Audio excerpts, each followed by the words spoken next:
még általános iskolában nem volt Commodore 64-em, csak láttam valahol Commodore 64-et, és akkor egyből elkezdett érdekelni ez a dolog. Volt akkor már ez a TV Basic tanfolyam, az időszak, az ki lehet keresni milyen év. De szerintem, hát az még 7-es, 8-os lehettem. Ugye, tehát az 83 környékén, és akkor elkezdtem papíron Basicbe programozni, kockás füzetbe, meg az ismerőseim, akiknek olyan anyagi helyzetük volt, vagy olyan helyen dolgoztak, és a szüleik tudtak hozni Commodore 64-et, meg esetleg meghajtót, akkor oda átjártam játszani, meg esetleg beírni a programokat. És akkor így tanulgattam, egészen 2 évig ment ez. És utána kaptam egy saját Commodore 64-et, kazettás egységgel, ami a boldogságnak volt a teteje. Ez 85-ben volt. Ez nagyon nehéz volt, mert ugye külföldre kellett menni hozzá, hogy normális áron megszerezd, és ugye akkoriban még nem lehetett kiutazni olyan könnyen, csak korlátozottan, hogy nekem várnom kellett, amíg édesapám elment Berlinbe, és meg tudta nekem ezt venni, és még akkor is nagyon drága volt. Tehát akkoriban 60 000 forint volt egy Commodore 64, hát ez most olyan, mint a 600 000 forint lenne, meg talán több. Tehát ilyen jó 2-3 havi fizetések voltak, és akkor még jött a meghajtóm, ugyanannyiba került. Úgyhogy ez egy ilyen elérhetetlen álom volt, de azért külföldön viszonylag olcsóban meg lehetett szerezni, és az évek múltával szépen ment lefelé az ára.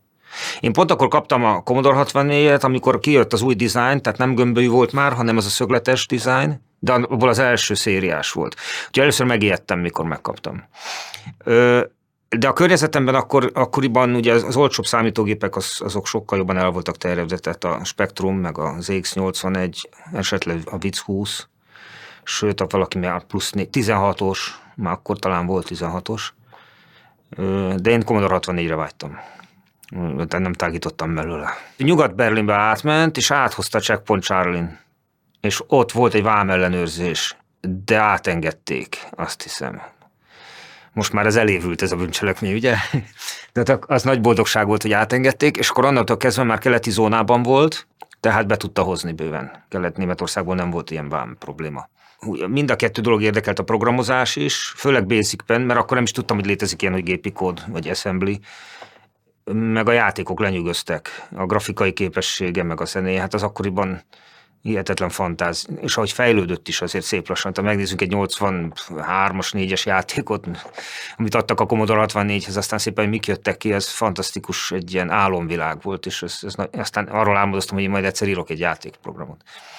Ugye gyerekfejjel. Lehetett már ott csereberélni iskolatársakkal, meg sokaknak voltak, munkahelyen volt Commodore 64-ük, csomó játék volt hozzá, akkoriban nem volt illegális a szoftvereknek a cseréje, és akkor hát kazettás magnón lehetett másolgatni őket.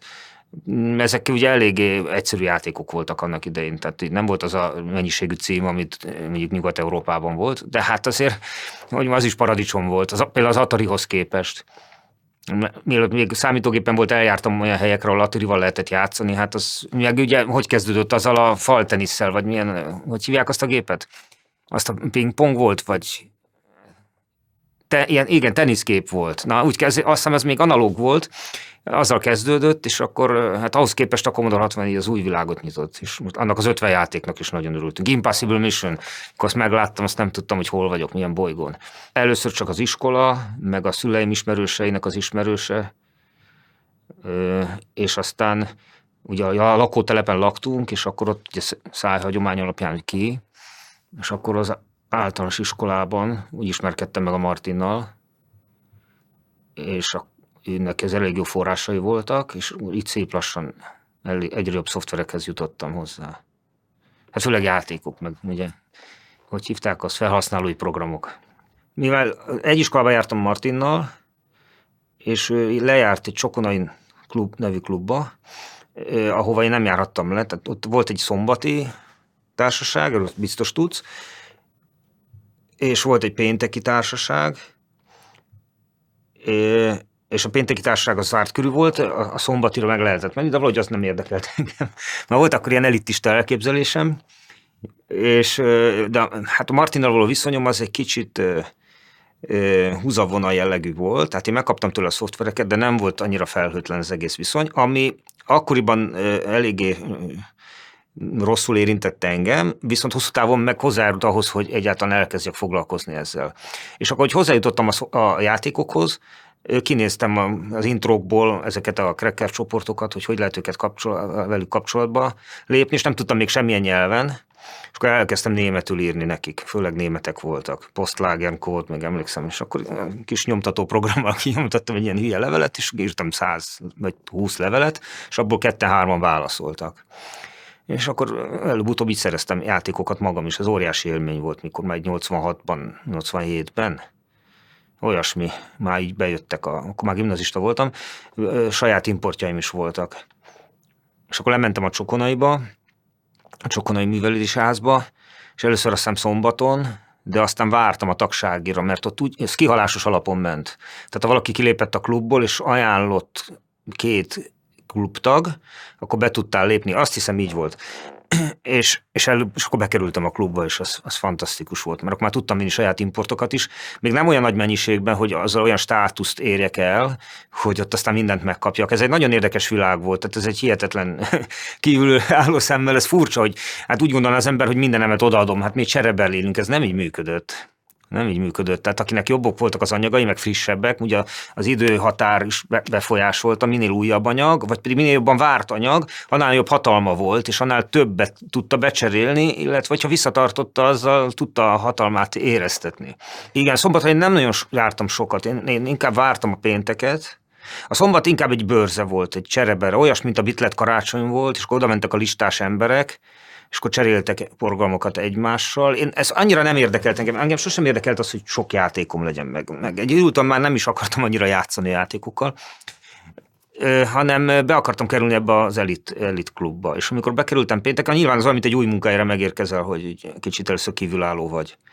És akkor csak ott próbáltam ismerkedni emberekkel, meg csereberélni. Először nyilván azokkal, akik kicsit periférián voltak, és aztán szép lassan megismerkedtem azokkal az emberekkel, akik fontosabbak voltak ebben a körben. Tehát akkoriban már oda jártak a Frontway, a Hick, a Rob, Indián, sőt, már amigások is voltak. Frontwaynek már akkor amigája volt, mikor éppen, megszereztem a C64-et, Frontwaynak már amigája volt, tehát akkor már Amiga 1000-ese volt, és ott pattogott a labda. Hát azt hittem, hogy másik bolygón vagyok. Ez ilyesmi hangulat volt. Aztán, ahogy szép lassan importálgattam játékokat, és így cseréltem, egyre inkább elfogadtak, de ez egy hosszú folyamat volt. Úgy kezdtem el kontaktolni, hogy nem tudtam annyi programot szerezni, amit szerettem volna, meg olyan frisseket, meg egy csomó játékra vágytam, amit nem kaptam meg. De inkább az izgalma hajtott, hogy egyáltalán kapcsolatot létesítsek külföldiekkel. És hát mondjuk azt, hogy a 20%-a válaszolt körülbelül. Mert ugye akkoriban mi a keleti blokkból nem nagyon tudtunk nekik semmi újat felmutatni. Tehát valaki valószínűleg szerintem azért válaszolt, sosem indokolták meg így az elején, mert egyszerűen érdekes volt neki, hogy Magyarországról írt valaki, küldött valami anyagot, vagy promóciós céllal, például a Radvar válasz volt, és elküldte a Radvar Partinak az anyagát, ami nekem skifi volt, hogy oda kijussak, tehát ez csak érdekesség volt. Ezek mind megvannak, nekem learchiváltam őket. De aztán többet nem válaszolt. Akkor volt egyszer, az Ikaritól visszakaptam egy levelet, akkor igen, azt hiszem a Hawkeye-t elküldte nekem, és utána én nagyon boldog voltam, hogy az Ikari válaszolt, tehát táncoltam a szobámban, és soha többet nem válaszolt nekem. Mert hogy nem voltam a státuszban eléggé hozzáillő. Tehát én akkor kis zsam voltam, akkor már FBI, de hát ki az FBI? Tehát mit tudtunk akkor felmutatni? Aki importálgat, az nem volt nekik missziójuk ezeknek a nyugati srácoknak, hogy Kelet-Európát támogassák. Kellett olyat találni, aki kulturális szinten nyitott volt, meg érdekelte azt, hogy levelezzen egy olyan emberrel, aki ebből a blogból származik. És akkor szép lassan lett így pár kontakt, és az már ugye eltartott engem azon a státuszon, ami kellett ehhez, hogy megkapjam az anyagokat, és elfogadjanak. Az FBI Crew történetében én már bekapcsolódtam, akkor már az FBI megvolt, ugye FBI az egy mozaik szó, Fálcsi, Balázs, Imi, Balázs volt Mr. Wax, és mikor már az importjaim olyan mértéket értek el, meg tudtam terjeszteni a Csokonai Művelődési Házon keresztül, akkor megkeresett engem a Mr. Wax, és akkor találkoztunk, akkor már viszonylag egy szinten voltam vele, mert ő akkor már nagyon importált, ő azért nagyon nagy marketinges, promóciós ember volt, ő ügyesen csinálta dolgokat, és akkor összeszövetkeztünk. Tehát én beléptem, de én megtartottam a saját egómat, tehát a Jean of FBI-t, tehát én nem asszimiláltam bele az FBI-ba, ez sokáig közöttünk egy kicsi félreértés volt, hanem külön importáltam. Aztán ebből lett egy demo csapat később, aztán lett a Cromance belőle, de hát gondolom ne fussunk annyira előre. Nyilván sokáig csodálattal bámultam ezeket az intrókat, sokszor jobban érdekelt, mint a játék. Az intrók meg a demók jobban lenyűgöztek sokszor, mint a játék, de nyilván volt a Last Ninja, meg nem ilyen játékokról beszélünk, de egy átlagos játéknál azért sokkal jobban. Hát ez személyes ízlés kérdése.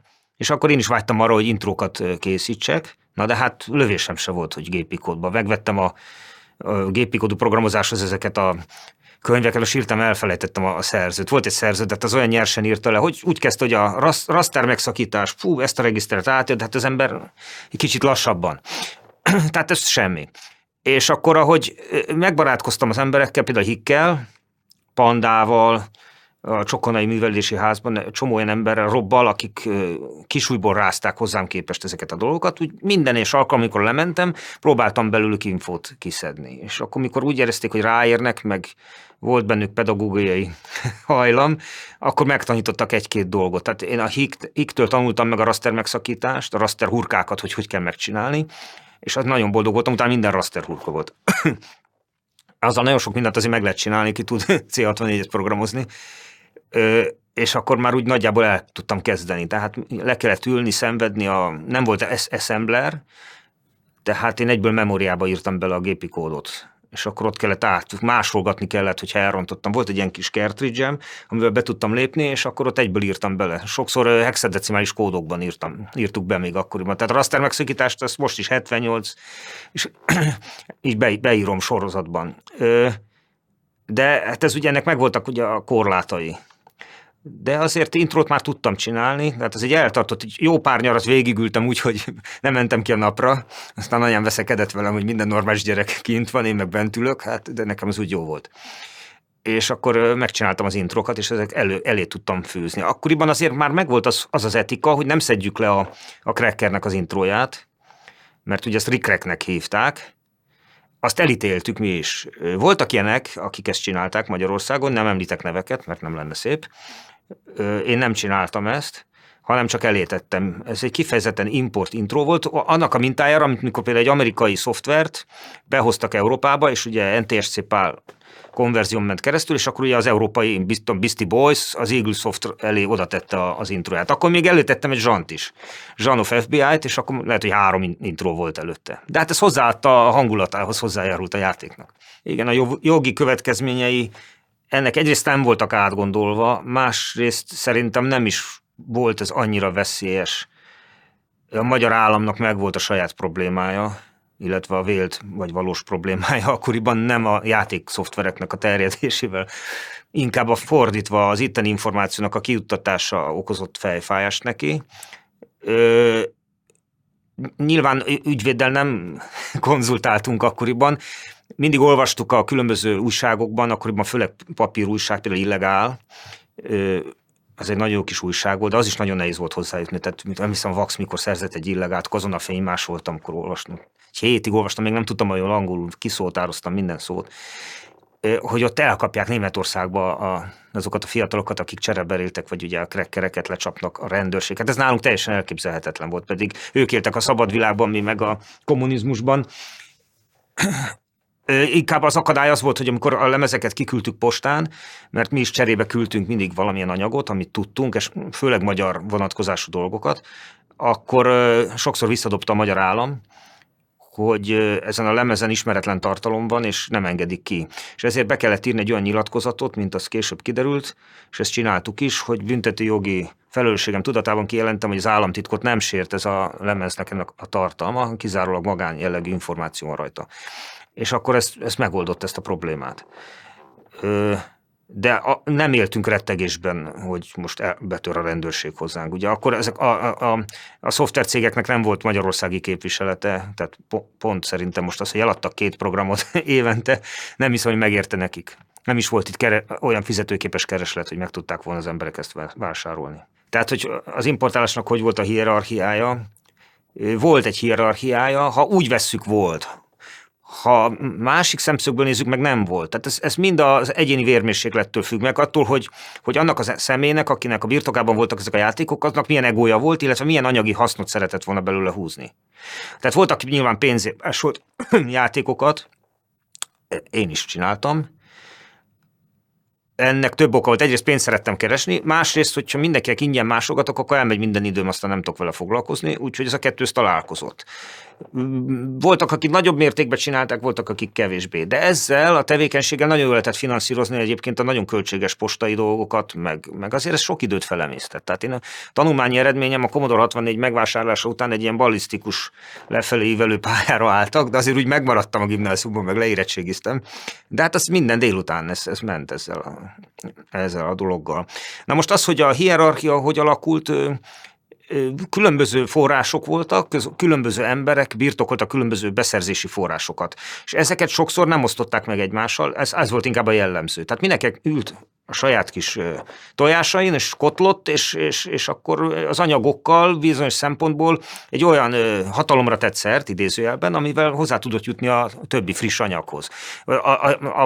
A szoftvernek az értékét nem a minősége határozta meg, hanem mennyire volt kurrens, mennyire kellett az embereknek, mennyire volt friss, mennyire volt nagyobb villanás. Az, hogy én mondjuk a Hawkeye-nak a birtokába vagyok, és akkor azt én eldönthettem, hogy azt megosztom ingyen, vagy pedig egyszerűen visszatartom. De akkor meg azzal kockáztattam azt, ha visszatartom, hogy más behozza, és akkor az ő import introjával terjed el. Tehát itt ugye egy ilyen egóharc. Ezeket meg még fiatalon ugye az ember kísérletezett ezekkel. Én inkább azt a filozófiát követtem, hogy azért például amikor pénteken lementem, én azt mindenkinek mindent odaadtam. És aki mondjuk ismeretlen ember volt, és akart tőlem szoftvert szerezni, és mondjuk az olyan mennyiséget érte, akkor azt én pénzért másoltam, 50 forint egy lemezoldal. Tehát abból azért úgy szépen lehetett pénzt keresni. De én sokszor nem is tudtam, hogy máshonnan szerzi a szoftvereket, mert hát nyilván nem adta meg a címet. Én nem is kérdeztük, ezek iratlan szabályok voltak, egymástól nem nagyon kérdeztük. Mindenki tudta, hogy azt a másik nem szívesen fedi fel, vagy pedig árulja el ezeket a titkokat. A levelezésben nagyon sok trükk volt, meg az ehhez kapcsolódó telefonálgatásban is. Az, ami nagyon ismert, az, hogy küldjük vissza, tehát hogy visszakértük a bélyeget, mert le volt viaszolva a bélyeg, és amikor lepecsételték a postán, nyilván olyan mennyiségben mentek a levelek, mert akkoriban főleg még a postán, hogy nem foglalkoztak az, hogy kicsit ilyen síkos az a bélyeg, lepecsételték, és akkor ugye a kontakt visszaküldte a bélyegeket, ez is egy iratlan szabály volt, hogy ezt meg kellett tenni, tehát én is úgy megtettem az ő bélyegeivel, és akkor azt lekapargattuk, és mehetett ki a következő. De aztán egy csomó más trükk volt, például rájöttünk, hogy a keleti pályaudvari főpostán 1-2 forintos bélyeggel is föl lehet adni 100 levelet. És ott olyan mennyiségben ment át a levél, hogy nem foglalkoztak vele. Tehát 101 forma levelet föladtam többször a keleti postán 1 vagy 2 forinttal. Hogyha azt mondtam, hogy na, akkor lesz kicsit lelkismeretesebb leszek, akkor 2 forintot tettem le. Vagy egy 1-est, meg egy 2-est. És akkor már nagynak tűnt. És akkor kiment, még Brazíliába is. Aztán most jutott eszembe az a trükk, hogy volt egy tért hivatalos, hogy hívják azt a borítékot, amit az állam fizet, vagy pedig a feladó hivatal? Olyan borítékot is használtunk, valaki szerzett olyan borítékokat, hogy ezt a feladó kifizette már ezt a postai küldeményt, és abba is tudtunk postázni, sőt én azt is játszottam, hogy vissza a feladóhoz. Úgy dobtam be. Tehát a feladónak címeztem meg azt, akinek küldeni akartam, és ráfirkáltam, hogy ezt vissza kell küldeni a feladóhoz, és bedobtam egy postaládába az utcán, és elvitték. Tehát ott szinte hiba nélkül ez elment. Főleg ez Magyarországon működött. Tehát akkoriban már voltak magyar kontaktjaim, például az Ozó, Magic 12-ből, és neki így küldözgettem. Aztán az is nagyon érdekes volt, hogy hogyan telefonálgattunk, mert a külföldi kontaktokat úgy is lehetett építgetni, hogy voltak telefonszámok ugye ezekben a intrókban. Sokszor el volt rejtve a memóriába, de hát ezt egy ilyen assemblerrel vagy assemblyvel, egy ilyen monitorprogrammal ki lehetett bányászni, és akkor volt ismerősöm, akinek mondjuk a munkahelyéről lehetett ingyen telefonálni Hollandiába, meg Angliába, nem nézték, hogy mert azt magánpénzből kifizetni, hát az horror lett volna. És oda beültünk, és akkor én még kis angol tudással, emlékszem, úgy izzadt a kezem, hogy Be voltam tolva nagyon, hogy most mit mondok, fölhívtuk a hotline-t, hogy most hajlandó velünk cserélni, és akkor futószalagon 10-12-t, és akkor 2-3 azt mondta, hogy igen. Emlékszem, bementünk Mr. Vax-al, és Mr. Vax 5 kontaktot szerzett, ő jobban tudott angolul, mint én meg mondjuk 2-t, és nagyon boldog voltam ettől. És akkor így is ez bővült. Aztán úgy is trükköztünk, az utcáról telefonáltunk ki. Valaki kitalált, hogy a sárga fülkéből lehet úgy telefonálni, hogy a kart húzom, annyiszor leütöm, pulzust generálok, és utána szünetet tartok, a következő szám, tehát ugye sok tévedéssel járt. De kicsöngött.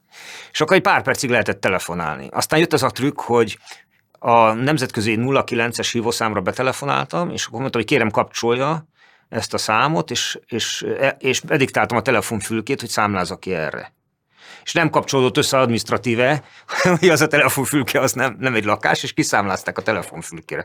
Ezt hónapokig tudtunk itt telefonálgatni. És akkor fölhívtam a kontaktjaimat. A kontaktoknál volt egy olyan nagyon érdekes dolog, hogy kapcsolatot kellett velük tartani. Akkor voltak olyan szabályok, amit főleg az újságokban, később a lemezújságokban írtak, hogy hát ne csak arról kérdezzük a kontaktot, hogy milyen anyagai vannak, hanem hogy például van-e barátnője, vagy mivel foglalkozik, mi a hobbija. Tehát, hogy személyes kapcsolatot is teremtsünk. És amikor telefonálgattunk, akkor erre is volt lehetőség. Meg hát fejleszteni az idegen nyelvtudást, úgyhogy ez egy izgalmas dolog volt. De általában például lemezborítókat, külföldi csapatoknak a lemezborítóit is cseréltük. Nekem óriási gyűjteményem van ezekből. Meg hát nagyon érdekes formalevelek voltak. Volt egy olyan világ, hogy volt, akinek annyi kontaktja volt, hogy csak ilyen tesztet töltött ki. Köszönöm az új anyagokat. Az anyagok nem voltak annyira frissek voltak, nagyon öregek voltak, és akkor beixelgette. És akkor végén volt egy személyes levél, hogy remélem azért jó vagy, meg minden rendben. Ezekből is elég sok összegyűlt. Én nagyon nem gyűjtögettem ilyen dolgokat, de ez a csokolád, ez általános volt, meg esetleg egy pénz, fotó, hogy ő hogy él, meg miket csinált magánéletében. Ilyesmik. Ugye akkoriban be voltunk zárva a szocialista blokkba, és akkor így ez egy új világra tudtunk kitekinteni, a nyugati világra ezáltal.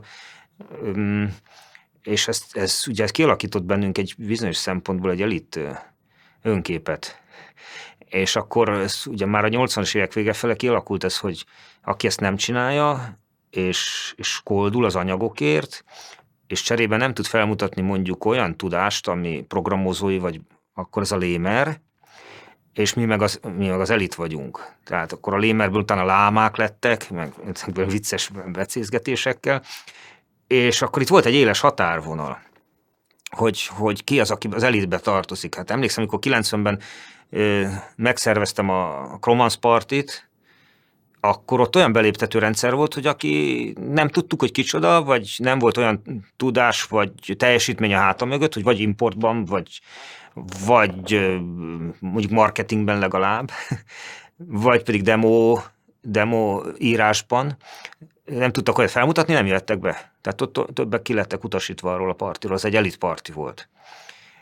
Úgyhogy ebben osztoztunk, sőt, mi elkezdtünk azért, amennyire tudtunk kocsival kijárni ezekre a partikra, és ott aztán például meg lehetett ismerkedni ezekkel személyesen, ezekkel az emberekkel, és ott láttam, hogy azok ugyanolyan emberek, mint én.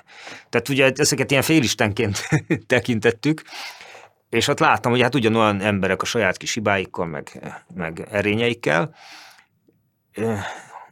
de hát aztán ez így alakult ez a dolog. Szép lassan, ahogy lehetőségek nőttek, egyre inkább lehetett mozogni, és akkor 90 után már fölszabadult ez. Mások is ki tudtak menni nyugatra, nem csak mi.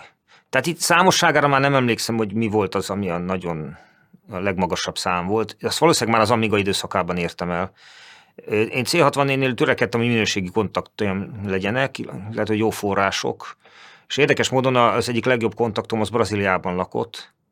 Ott pálrendszer van, és onnan kaptam a legjobb. A Katakiszt például, de nagyon sok játékot onnan kaptam, amit először tudtam behozni. És neki hatalmas nagy archívuma volt, és én arra is vadásztam, hogy ami Magyarországon nem elérhető, és sokan keresik, hogy azt én akár évek múltán is meghozzam Magyarországra. Ennek volt egy missziós tevékenység része is. Még hogyha ez nem is volt annyira megfogalmazva annak idején. Tehát nem volt egy ilyen hacker kultúra hozzá, hogy az információ szabad akar lenni, hanem egyszerűen csak az, hogy itt azért mi el vagyunk zárva, ugye az előző témában beszéltünk, ugye nyugatról kitekintéstől, és ezért lehetősége legyen mindenkinek ezzel játszani. Még akkor is, hogy a kis anyagi hasznomat azért lesápoltam, meg az egómat fényeztem vele. De volt azért egy másodlagos jellege annak, hogy azért ez jó is, amit csinálunk. És hát szerintem pár tucat kontaktom volt akkoriban C64-en.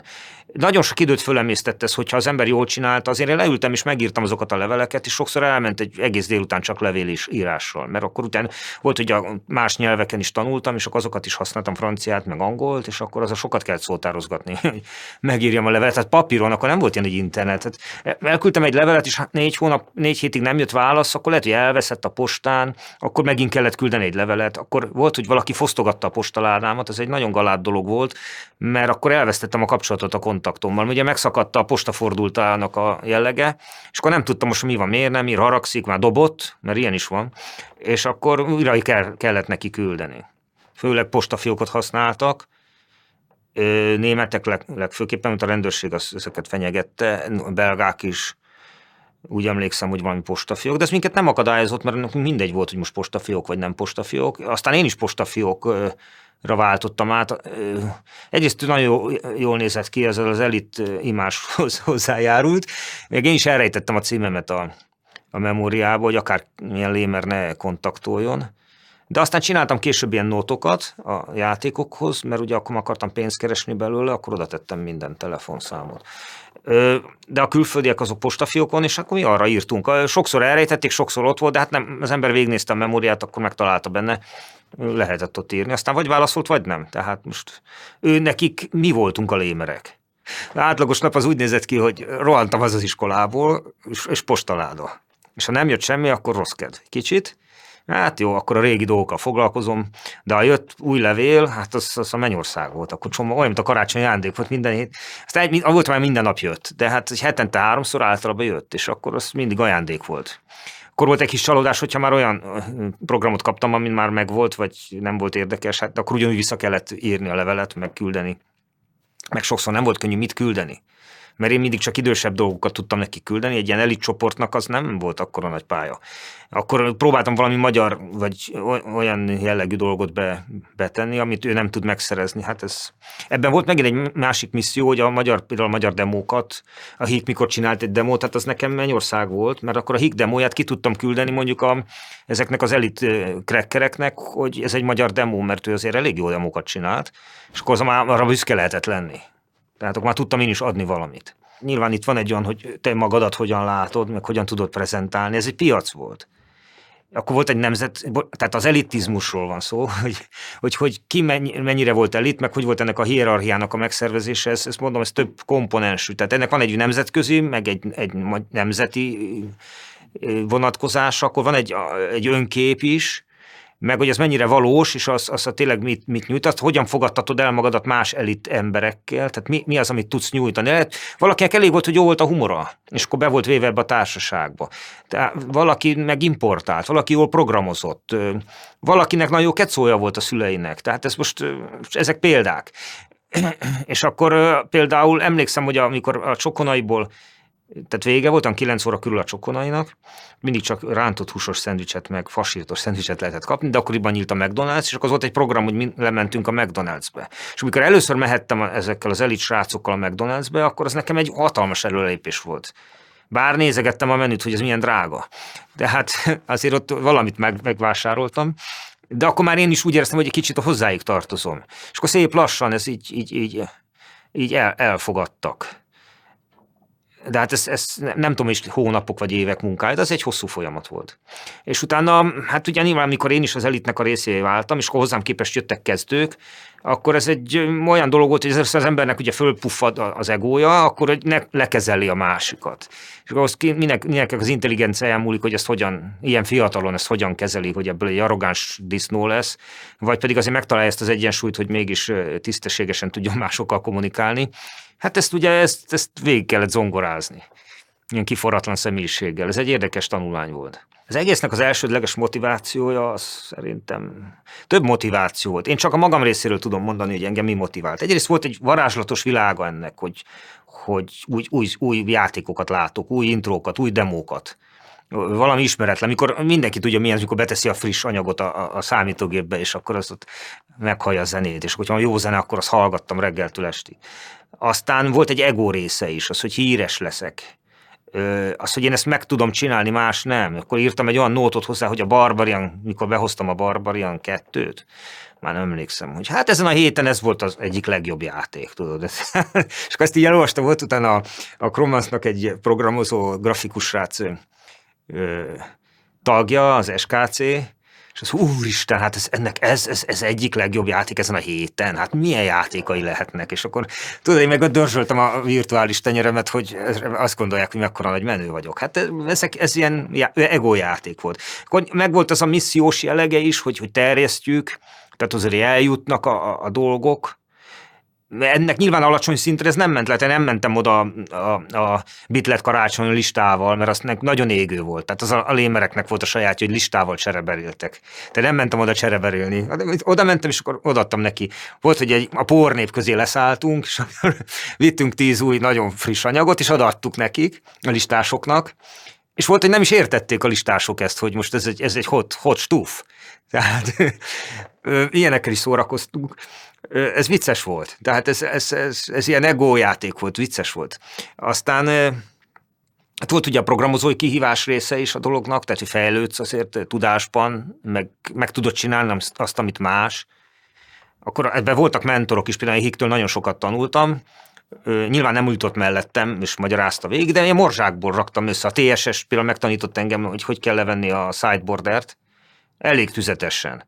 Tehát ott ő azt hiszem egy komoly órát, 2 órán keresztül magyarázta. De ő annyira szinten értette a dolgokat, én meg csak úgy lestem, hogy mit nem tudok hozzá képest. Nagyjából ezekből állt össze, aztán ez személyfüggő, hogy kinek melyik volt az erősebb és fontosabb. Piacon árusítás, ez volt egy külön világ, igen. Petőfi Csarnok, én ott sosem jártam ott. Tehát én nem vittem le a piacra árusítani, engem megkerestek mindig, tehát benn volt a telefonszámom, és akkor engem fölhívtak, és utána, hogy az ember mit csinált azzal a programmal, amit én eladtam neki, mindegy, hát én ott megkaptam az 500 forintomat, tehát sok mindent tudtam venni abból akkoriban. Mint most 5-10 000 forintot kaptam volna egy ilyen 15 perces másolgatásért. És mint diáknak nekem ez bőven elég volt az a pénz, én nem jártam már le. Inkább azt az időt másra töltöttem, tehát levélírásra, postára járás, vagy a demo csapat, amikor már FBI-ban demókat csináltunk, programozás, vagy egyéb programokat, mint normális emberek, tehát kerékpározni is jártam azért nyilván. Úgyhogy én ebben nem vettem részt. A Chromasba való átmenet az FBI-ból az egy érdekes dolog. Szerintem azért, hogyha másokat is megkérdezel, lehet, hogy picit más történetet fognak mondani. Ez egy palotaforradalom volt a Chromans.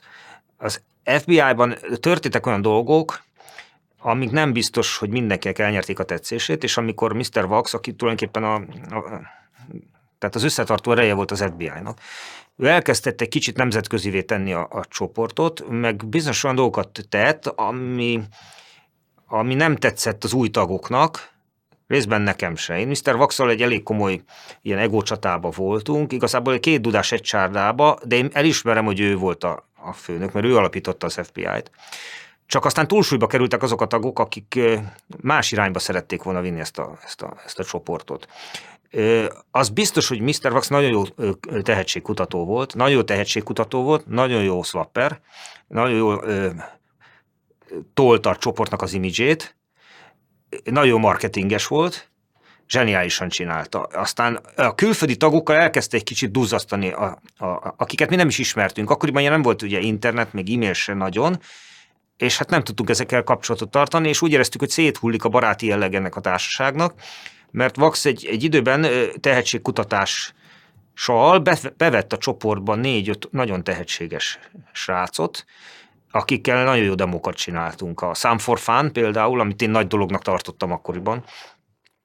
Akkor én, mint programozó, teljesen másodvonalba vonultam vissza. Tehát az én tehetségem, meg a kitartásom, meg a ráfordított idő nem tudta felvenni a versenyt ezekkel a srácokéval, tehát én kiegészítő munkákat végeztem csak. És olyan szimulás introkat, meg felhasználó programokat, sőt játékokat csináltak ezek a srácok. Nagyon összebarátkoztunk, mikor ezeket a demókat csináltuk, és a Wax, mint egy ilyen menedzser, vagy ilyen CEO, mint a cégeknél, egy kicsit ilyen főnök pozícióba került, és az negatív kicsengésekkel, hogy ő utasítgat. És ezért mi úgy határoztuk, hogy eljut az az idő, hogy a Vax nélkül folytassuk tovább. Ez csúnyán hangzik, de hát... És akkor nagyon sok kreatív emberrel kitaláltuk ezt a Chromanszt, aminek van egy ilyen franciás, meg egy cyber beütése.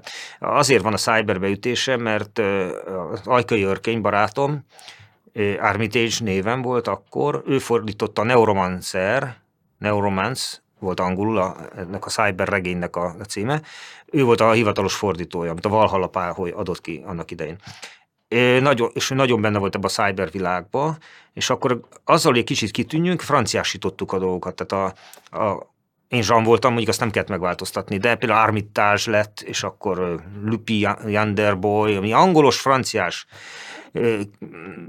volt, és gyakorlatilag kiváltunk az FBI crewból. Ugye az eleinte FBI volt, Fács Balázs Imi, aztán lett belőle FBI crew, mikor már felduzzadt ez a dolog, és utána mi kiváltunk, és a Vax úgy lépett be vissza a Chromansba, hogy gyakorlatilag mi megengedtük neki, hogy belépjen, mert azért nekünk is szükségünk volt a Vaxra. Csak akkor már voltak szabályok, amit egy darabig fönnmaradt, csak aztán, ahogy mi elvesztettük jobban az érdeklődésünket, utána teljesen a Balázsra maradt ez a Chromans, és utána egy nagy nemzetközi dolgot csinált belőle, ami maga nemében ügyes volt, csak minket már az nem befolyásolt. Tehát mikor már mentünk mindenfele, Amiga, meg más az életnek a más területére átmentünk. A parti szervezés az nyugati mintára történt. Legalábbis szerintem nekem ez volt a mozgatórugóm. Én életemben azt hiszem 3 partit szerveztem. Az első volt a Chromans V1, amit a Csokonai Művelődési Házban kibéreltük a Csokonai Művelődési Házat, és ott projektor, meg ilyenek, skifi volt. És az egy elit party volt, mint már mondtam, hogy oda nem engedtünk be akárkit. Egyébként emiatt nagyon ütős lett. És akkor nekem sikerült nemzetközileg elismert embereket is meghívnom, főleg Ausztriából. Scoopex, az már amigás volt, meg felejtettem a nevüket, de hogy Lézerből jöttek, Kozmosz, és vagy a Relit csapatok, C64-es és Amigás. Aztán a Spektrumot, mint azokat is ugye a Lémer kategóriába soroltuk, legalábbis sokan, nem hívtunk spektrumosokat se. Talán Atari is volt, de főleg C64 meg Amiga. És utána lett ez a CCCP, az már akkor, abból az időből volt, mikor már megjelentek ezek az újságárusnál is kapható számítógépes magazinok. Ugye az első volt a KOV, utána ennek konkurenciát akartunk állítani, és akkor én ebben benne voltam a C-mánia, azt hiszem, C-mánia, vagy hogy ott mi volt a neve, te tudod? Computermania, igen. De egy 5 újságot élt meg, és még azt akkor ilyen analóg szedéssel történt. Én újságíró voltam, játékokról írtunk, de hát az hihetetlen izgalmas volt. És akkor a második partit úgy szerveztem meg, akkor már azt nem egyedül csináltam, hanem ezzel az újságnak a támogatásával, és ott már a műegyetemet béreltük ki, ez komoly volt. És volt egy fődíj, emlékszem, egy roncsautó, amit a demokompóval meg lehetett nyerni.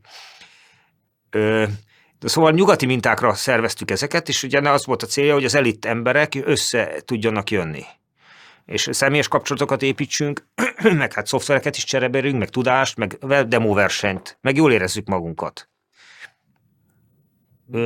Igen, a CCCP-nél ott volt ugye egy ilyen Bitlet karácsony felhangja is, hogy alul az aulában azért tehát ott megint azt csináltuk, hogy szétválasztottuk a lémereket az elittől. Az elitnek külön belépős volt, mert a belépőből ugye volt finanszírozva a demo verseny, és a cserebelés listások lent voltak, és akik a színhez tartoztak, azok külön teremben szórakoztak. Hát ennek volt egy ilyen VIP jellege. Én mikor szervező voltam, akkor rohangáltam föl alá, hogy minden rendben legyen.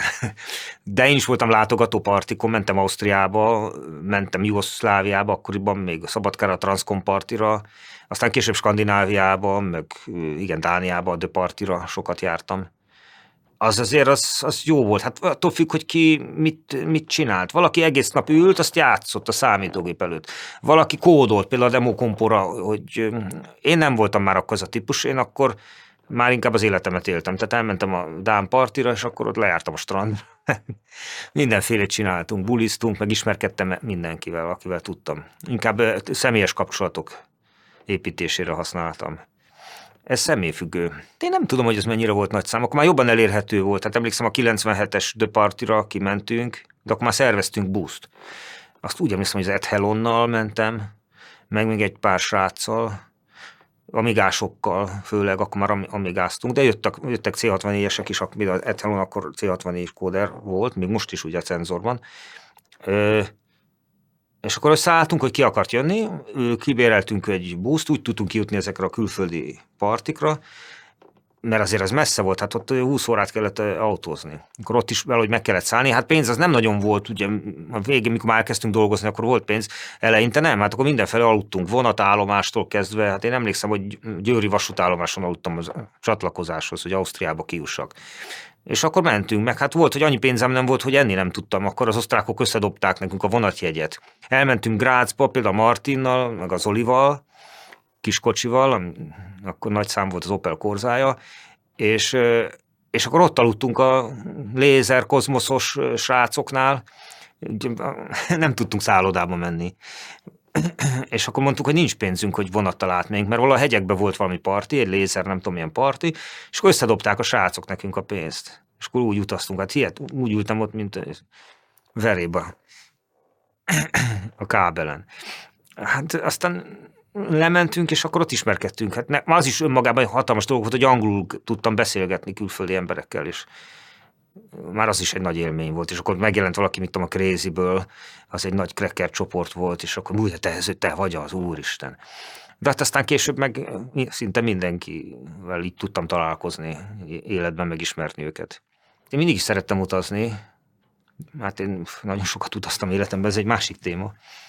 És akkor volt, hogy bejártam Skandináviát, és akkor összeírtam a kontaktjaimat, illetve megírtam nekik, amelyiknek megírtam, nem mindegyiknek, valakinek csak becsöngettem.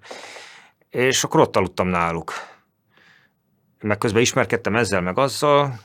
Skandináviában eltöltöttem majdnem 2 évet, összeadom. És ez nagyon izgalmas volt, én meg is tanultam svédül, meg dánul emiatt. Tehát gyakorlatilag végigjártam Finnországot, Norvégiát, Svédországot, az akkor meg Dániát, úgyhogy a kontaktjaimat végiglátogattam. Nem tudom, olyan Dominators tagnál laktam 2 napot, elmentünk csajozni. Aztán mentem tovább, stoppal, mert nem volt pénzem, vagy belógtam egy kompra, a WC-be végigutaztam. Akkor kicsit volt, hogy elmentünk partira Norvégiába, most több történetet mosok össze, mert nem tudom elmesélni az egész életemet, nem is akarom. És akkor nem volt pénzünk, nem tudtunk mit tenni, és összeszedtük a visszaváltható üvegeket a partin. És akkor előbb-utóbb azt hitték ezek a gyerekek, elkényeztetett nyugat-európai gyerekek, akik nem érdekli őket egy visszaváltható flakon. Na de hát mi 300-at vittünk vissza, tehát gondolhatod, mennyi pénz volt. Tehát úgy éltünk narci hevesen.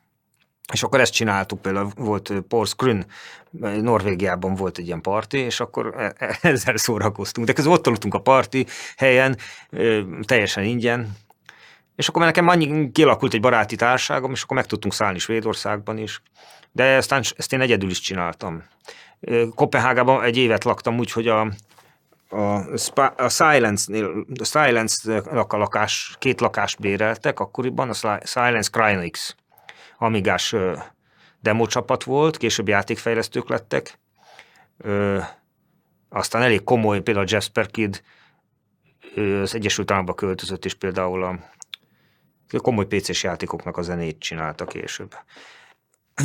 Na, ott kezdődött az egész, és én ott egy évet lehúztam belük. Úgyhogy először csak segítettem neki takarítani, mert elég rendetlenek voltak, meg bevásároltam nekik, aztán megszerettük egymást, és akkor én ott laktam velük. Nagyon sok mindent tanultam meg. Új korszak volt az életemben.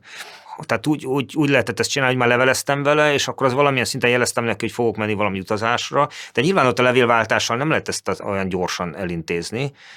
Annyit tudtam csinálni, hogy telefonon felhívtam, hogy itt vagyok, mit tudom, 100 kilométerre, hogy mehetek-e hozzá, hát az nyilván engedélyt kértem.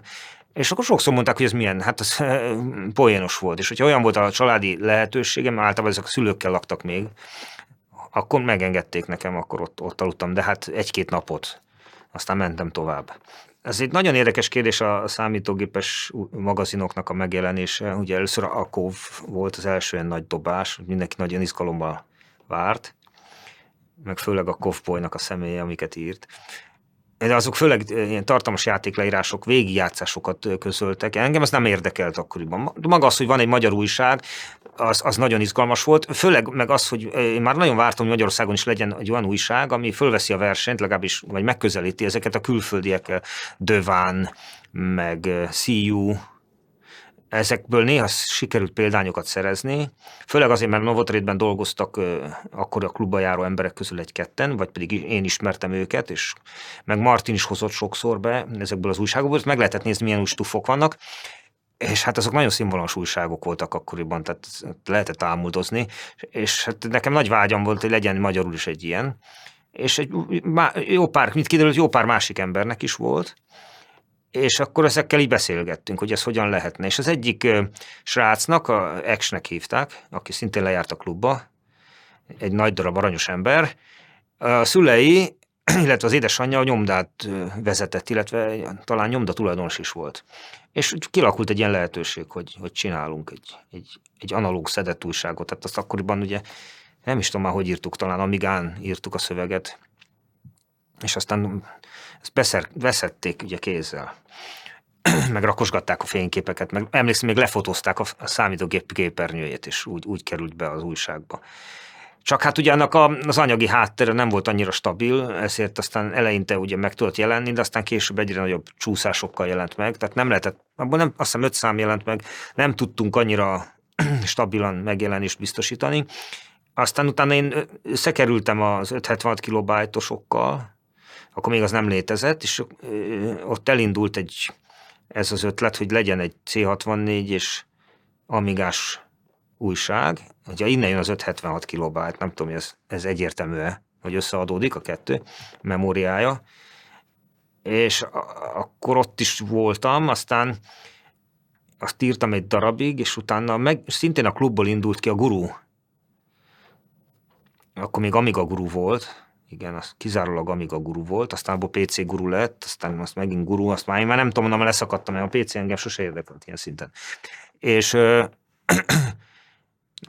az Amiga Guruban ott már külsős dolgozó voltam, és oda demorovatot csináltam. Aztán visszakerültem az 576 kilobájtba, ott is csináltam demorovatot.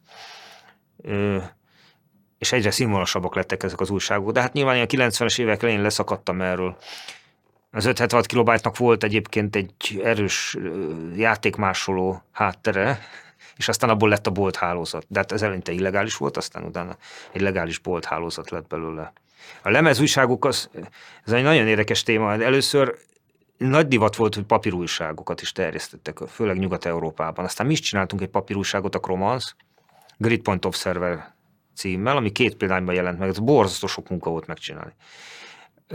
Először papírújságok voltak, és aztán C64-esen megjelentek a lemezújságok, de szerintem Amigán élte a virágkorát a lemezújság. Nagyon izgalmasak volt. Először ugye a nótok voltak, ezek kisebb nótok, aztán ebből fejlődött ki egy menürendszerrel, különböző témák, interjúk, toplisták, greetings listák, a greetings listából toplista, ugye, mert a greetings az ugye egyben egy rangsor is. Tehát akit először üdvözölsz, az fontosabb számodra, mint akit másodikra, vagy az utolsó, mert épp még befutottak, még becsúszott. Tehát sőt, a greetingsnél az nagyon érdekes volt, hogy például az import intrónál is én 2 greetingset csináltam, ugye üdvözöltem a külföldi kontaktjaimat, ami nyilván inkább státuszjellegű volt, mert nagyon kicsi volt az esély, hogy a külföldi kontaktom látni fogja azt. De azzal én megmutattam, hogy nekem milyen a pozícióm. Tehát olyat nem üdvözöltem, akivel én nem voltam kapcsolatban valaha is. És utána jött a magyar üdvözlés, talán egy másik scrollba például, és ott meg, aki oda bekerült, az azt jelentette, hogy számomra fontos. Aki nem került be, az okkal nem került be. És akkor ennek volt egy ilyen rangsorolásbeli vonatkozása is, és ugyanez volt tulajdonképpen a lemezújságoknak a toplistája is, csak úgy, hogy ez egy összesítés alapján.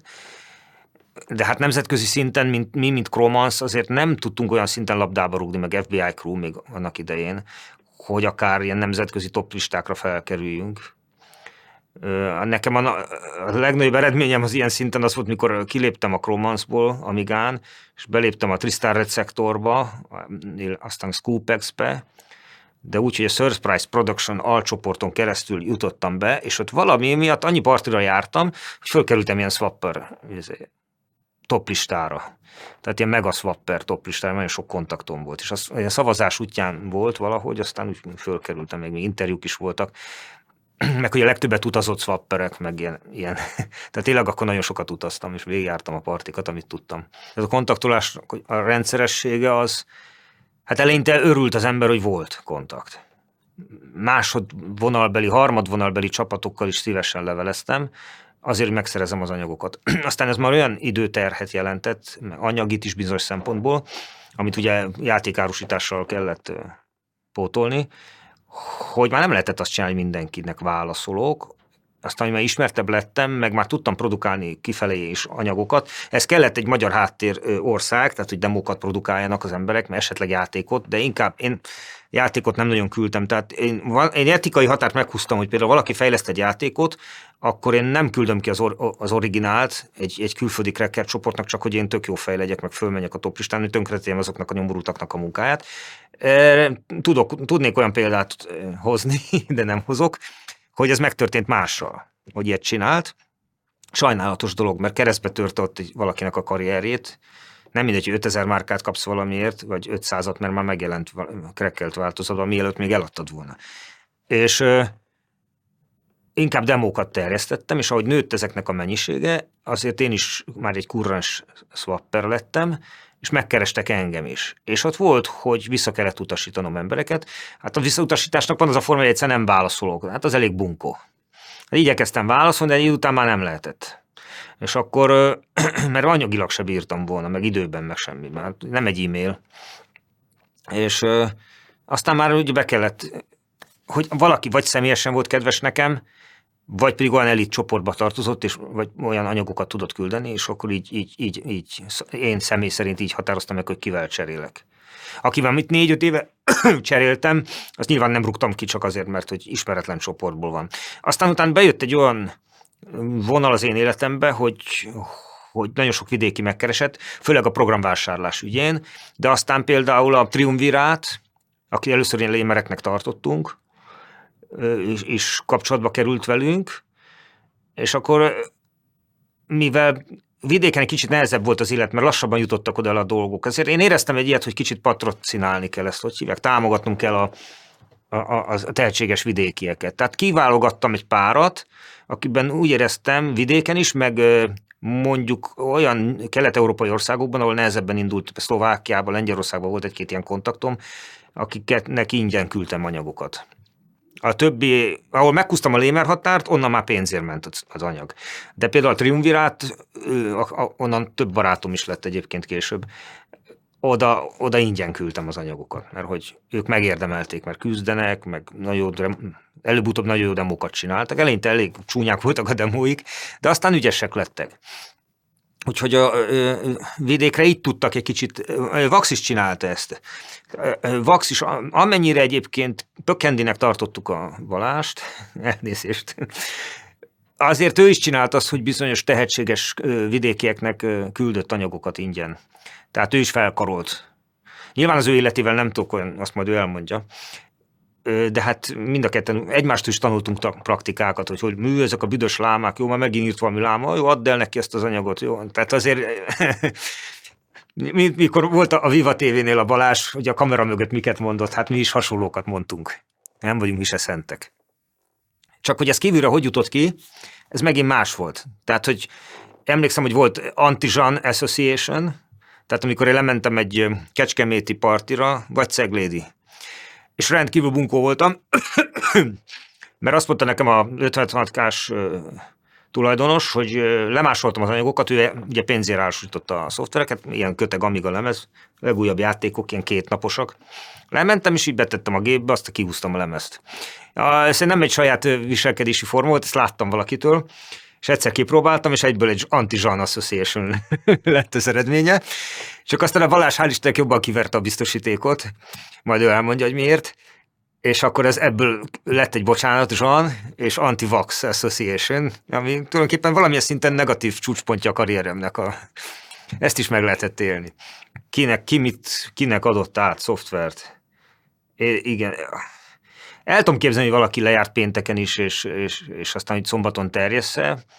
Ez úgy emlékszem, hogy azért bizonyos szempontból eleinte zavart is minket, mármint az elitet, hogy most mit terjeszti a lémerek között az anyagot, de aztán ez fellazult, tehát nem volt már akkora súlya az idő elmúltával.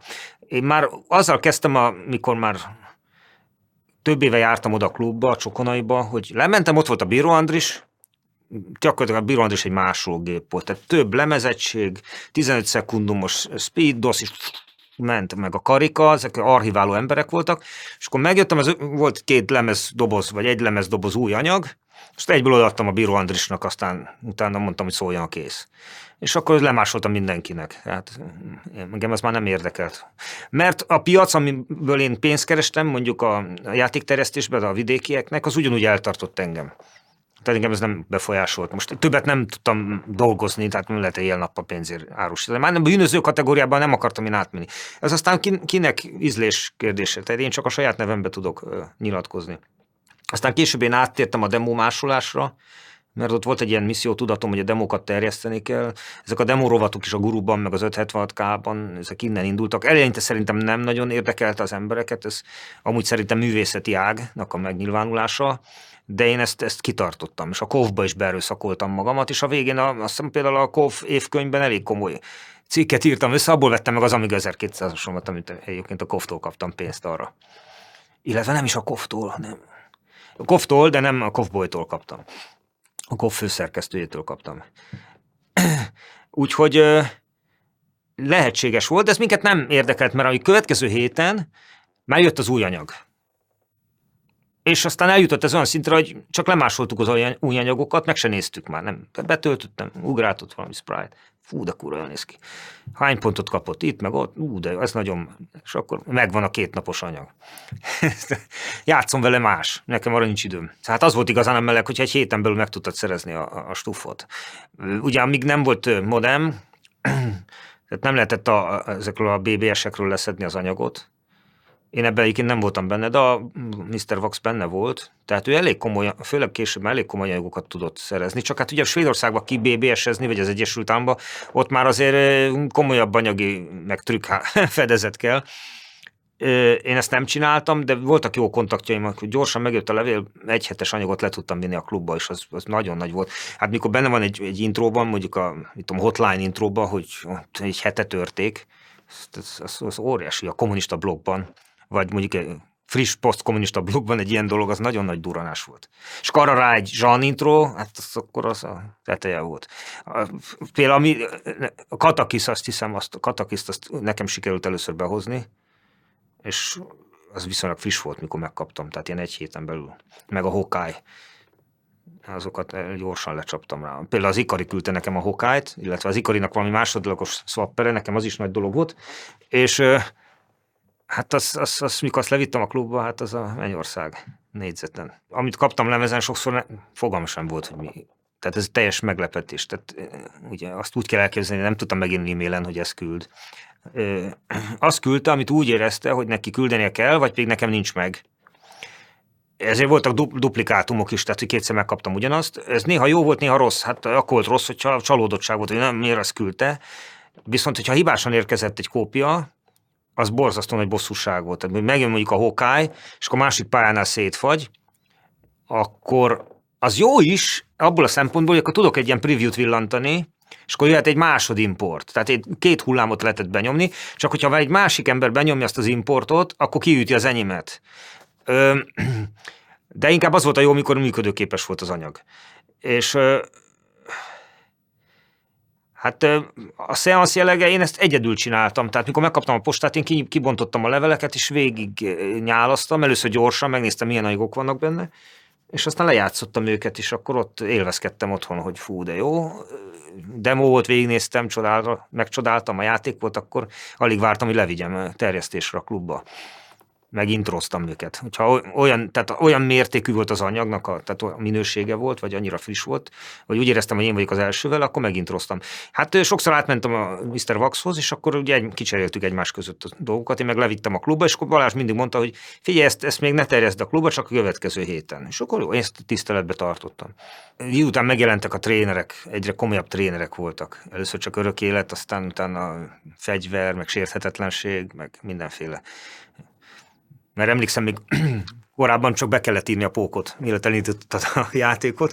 Ez egy ilyen kezdetleges forum, utána a menürendszerből választottad már ki. És mindenféle verziók jöttek. Hát akkor az volt nyilván a jó, hogy én milyen komoly szintű tréner tudok elterjeszteni, illetve melyik változat terjed el jobban. De ezt én mindig rábíztam az emberekre. Tehát én mindent, hogyha 2 verzió volt, én elvittem mind a 2 verziót, aztán kinek mi tetszik. Mert sosem lehetett tudni, hogy a működőképessége milyen lesz. Mert nem tudtam végigjátszani ezeket, úgyhogy én nem töröltem le semmit. Én toltam ki, ami a csövön kifér. A swapolásnál azért sok lemez postán volt, meg kellett egy lemez archívummal rendelkezni, meg ezek azért koptak, tönkrementek. Tehát olyan lemezeim voltak, hogy meg volt vágva a teteje, és ki is járt belőle a lemez. Sőt, egy lemeztokban a súly miatt volt, hogy sok lemez volt. És utána én kivettem azokat a lemezeket, és akkor úgy másoltam le, hogy mindig egy volt benne, és akkor szedtem ki, vettem be a következőt. Voltak hibásak benne, nyilván meg tönkrement a lemez, akkor az annyi volt. Hát ilyen buborékos zacskóval lehetett védeni őket meg mindenféle módon.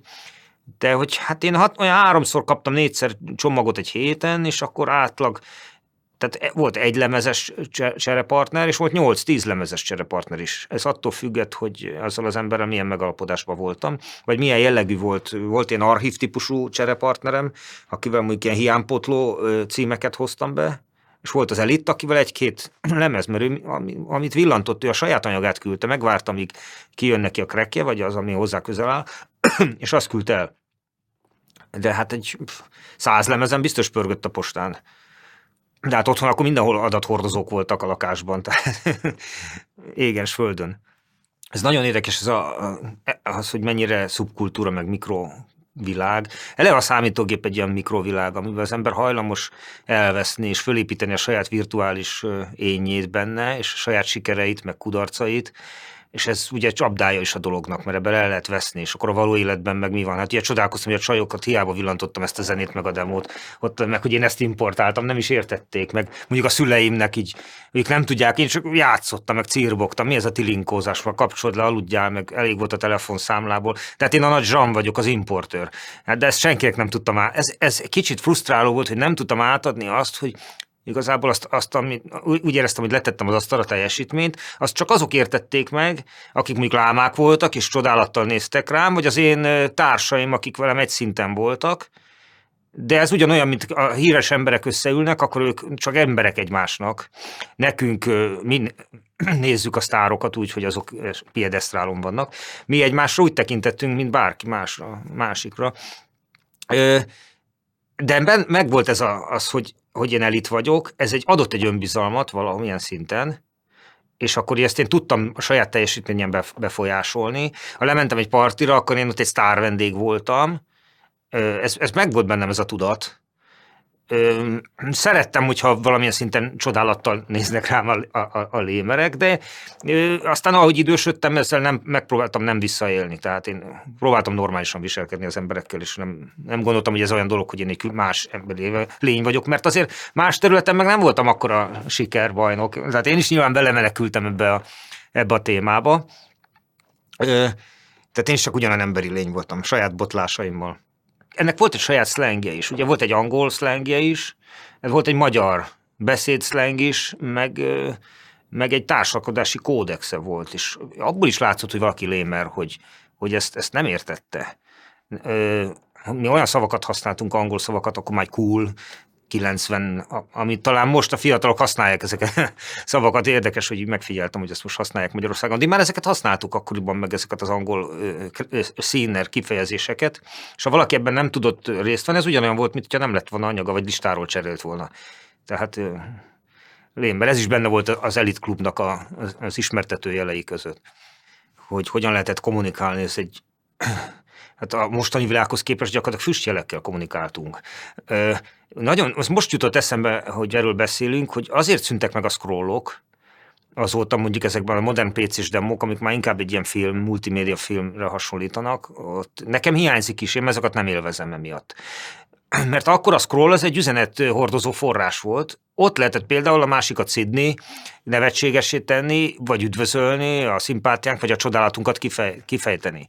Ezekben a scrollokban, a cracker intróknak a scrolljaiban, meg a demoknak a scrolljaiban, vagy esetleg történeteket megosztani a másikkal, amit később az internet kiütött. Tehát ez nem volt már arra szükség, meg senki nem akarta olvasgatni a scrollokat, a látványt akarta nézni.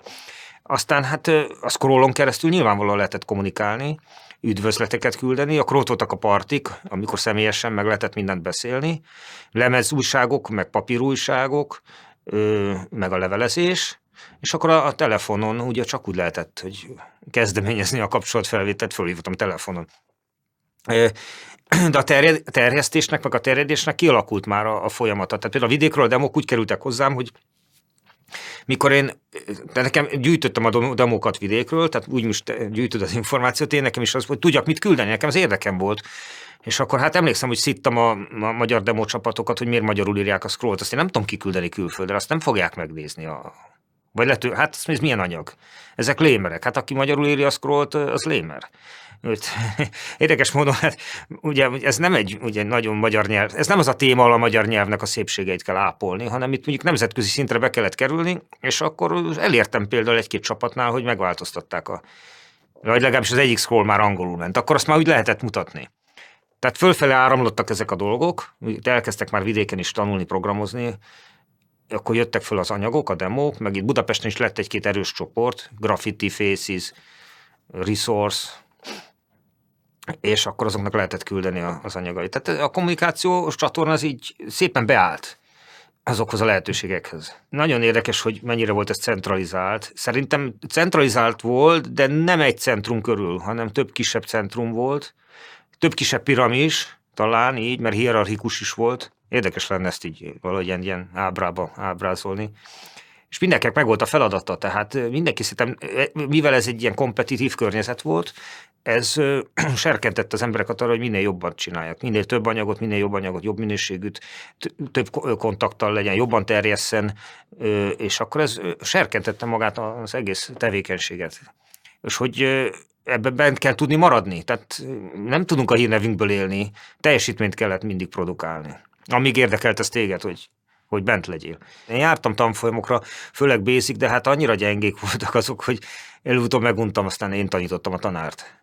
Akkor volt egy hatalmas generációs szakadék, talán akkora, mint most egy idős nyugdíjas, meg a 10 éves mobiltelefon használat, okostelefonnál, ott is volt egy ilyen, hogy ő még ilyen bizonytalanul használta a gépet, én meg nekem már vérembe volt, hogy hogyan kell. Úgyhogy én nem tudtam olyan tanfolyamat Magyarországon, hogy gépi kódot oktattak volna, azt egyedül kellett végizzadni.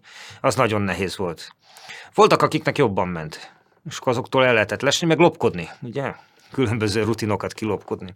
Amíg ennek volt érdekessége, de aztán én, mint programozó, már nem voltam annyira magas szinten, tehát voltak sokkal jobbak nálam, akik csak arra koncentráltak, úgyhogy én átmentem inkább egy ilyen összetartó erőbe, akkoriban mondjuk a Chromaszban, meg így nemzetközi szinten már nem tudtam labdába rúgni. Jó kérdés, hogy miért pont ez a generáció? Talán azért, mert ugye gyerekek voltunk, és sok szabadidőnk volt, nem kellett dolgozni, a munka mellett csinálni, iskola mellett, az megint más, meg hogy nagyon érdekes kérdés. Hát azért ugye ez belecsúszott már a 20-30 közöttibe. Hát ez ilyen 11-2 éves kortól ment fölfele ilyen 20 éves korig. Most pedig, akik még demo versenyeken részt vesznek, például a C60, de most ez már 40-50 évesek, és család mellett csinálják, meg munkaidő után. Nagyon érdekes, például beszélgettem a Bobbal, a cenzorból, és ő egy évig csinál egy demót, és akkor mindig munkaidő után, mert ő már mindent elélt az életbe, pénzre nincs szüksége, megvan a család, gyerek, aztán néha jó egy kicsit elbújni, aztán egyedül ott programozgatni. Hát kinek milyen kihívásai vannak. Ő ezt élvezi. Hát talán a fantáziavilág jellege miatt, meg az, hogy a játékokkal törtek be, és akkor a gyerekeket jobban érdekelte a játék, és a játék volt az a horog, amire ráakadtál. Legalábbis az én esetemben így volt, meg sok ember, hogy ismertem, hogy maga az a varázs, amit mondjuk egy Commodore 64 játék szinten tudott nyújtani, az, ami elbűvölt és odaragasztott a képernyő. És akkor már érdekelt, hogy hogyan lehet ezt csinálni. És utána jött az egyik lépés a másik után, hogy ebből intro, demo, mit lehet csinálni a számítógépekről, nem feltétlenül csak játékot lehet írni, hanem mondjuk egy kvázi művészeti, aztán később tényleg művészeti alkotást is létre lehet belőle hozni. Csapatmunka árán, tehát ez nagyon szép. És aztán egyetemistaként ezt csináltuk, de főleg ez a korosztály, igen, mert hogy addig érdekes talán játszani. Szerintem egészséges esetben, olyan mértékben legalábbis, hogy ezt csináltuk. Nyilván kellett egy minta ahhoz, hogy mi az, amit el akarok érni. Tehát azért egy komoly játék, és ez minden korszakban más volt, amit komolynak tartottunk. Tehát mindig jött egy játék, ami beállította a szintet, mint a Last Ninja, vagy Uridium, most csomó cím van, amit lehetne mondani. Az azért beütötte ott a lécet rendesen, és akkor úgy azért döbbenettel tudtuk figyelni, hogy ezt ilyet meg lehet csinálni. Mindig többet lehetett csinálni. Egy időben ezt követték a demóírók, meg a crackerek, ugye az introkkal, de aztán ez átbillent abba, hogy ezek a kreativitás szinten a demók ugye lenyomták a játékokat. Ez egy egymást serkentő dolog volt, és akkor a demókból bekerültek elemek játékokba is. Ugye? Aki ezt követtem, meg mind a kettő részben benne volt, annak ez egyértelműen lejön. És hát ez nyilván Magyarországon is serkentette. Tehát van egy szín, tehát nem tudok kiadni egy scrollt 1992-be, és hogy van egy állólogó a tetején, és akkor azt mondani, hogy ez valami. Tehát azért egy nemzetközi szinten kellett megmérettetni magunkat, ami mondjuk Magyarországon kicsit lejjebb volt a léc, mert kevesebbel is lehetett. Tehát én csináltam olyan demókat, amik nemzetközi szinten nem ütötték meg a mércét, de a saját mércémet nagyon megütötték, és mondjuk a Hicket sem értem el, és azt idézőben mondom, hogy sem, mert ő is mondjuk nemzetközi szinten, lehet, hogy nem volt benne az elitben, de Magyarországon ő volt a legjobb. És én nem értem el az ő szintjét, de én attól boldog voltam, és aki megnézte esetleg mondjuk mindenféle pejoratív él nélkül egy kis vidéki faluban ezt a demót, mondjuk 88-ban, akkor az így ledöbbent, úristen, Magyarországon valaki ilyet tud csinálni. Amit nekem furcsa volt, mert én meg úgy éreztem, hogy összetákoltam azt a demót. Tehát, hogy én örülök, hogy egyáltalán ezt meg tudtam csinálni. És én mi többet akartam ennél. Tehát ez biztos, hogy hatott mindenkire, hogy serkentette ezt a versenyt. Mert ez egy valamilyen szinten verseny volt. Az importált játékok, programok hogyan hatottak a számítógépes tábor növekedésére, illetőleg maga a számítógépes tábor növekedése hogyan hatott az importra, mert ez a kettő egymást erősítő folyamat volt, az, hogy például milyen platform lett domináns. És maga a keresletnek a növekedése is nagyon jó volt, mert azt én föl tudtam mérni, hogy hát nagyon jó, kerestem pénzt, mert eladtam egy csomó olyan embernek, aki tehát nem tudott cserébe semmit se adni, vagy engem nem érdekelt, hogy mit ad, mert egy-két hónappal ezelőtti játék engem nem érdekelt, azt én töröltem egyből, nem foglalkoztam vele. Tehát a kettő egymásra hatott, és így talán szélesedett. Hát, hogy ez pontosan milyen mértékű volt ez, meg hogy miért úgy. Én már mikor ez így szóba került, akkor én már az Amigára vágytam. Amit 89-ben volt Amigám, akkor párhuzamosan volt Amiga meg C64, C64 mindig megtartottam, soha nem dobtam ki a kukába. És akkor már az Amiga volt kezdett domináns lenni, legalábbis abban a körben, ahol én mozogtam. Aztán lehet, hogy Magyarországon eladott Amigáknak a szám az valószínűleg nem éri el a Commodore 64-esekét. Tehát nem is tudott rá olyan szín kialakulni. De az is befolyásolta, hogy azért külföldön mennyire volt elterjedt az a platform. Tehát hogy ha a Commodore 64-re nem jelentek volna meg olyan színvonalas játékok. Sokszor egyébként a Commodore 64-es átirat a maga kategóriáján belül egy játékból sokkal jobb volt, mint az Amiga változata.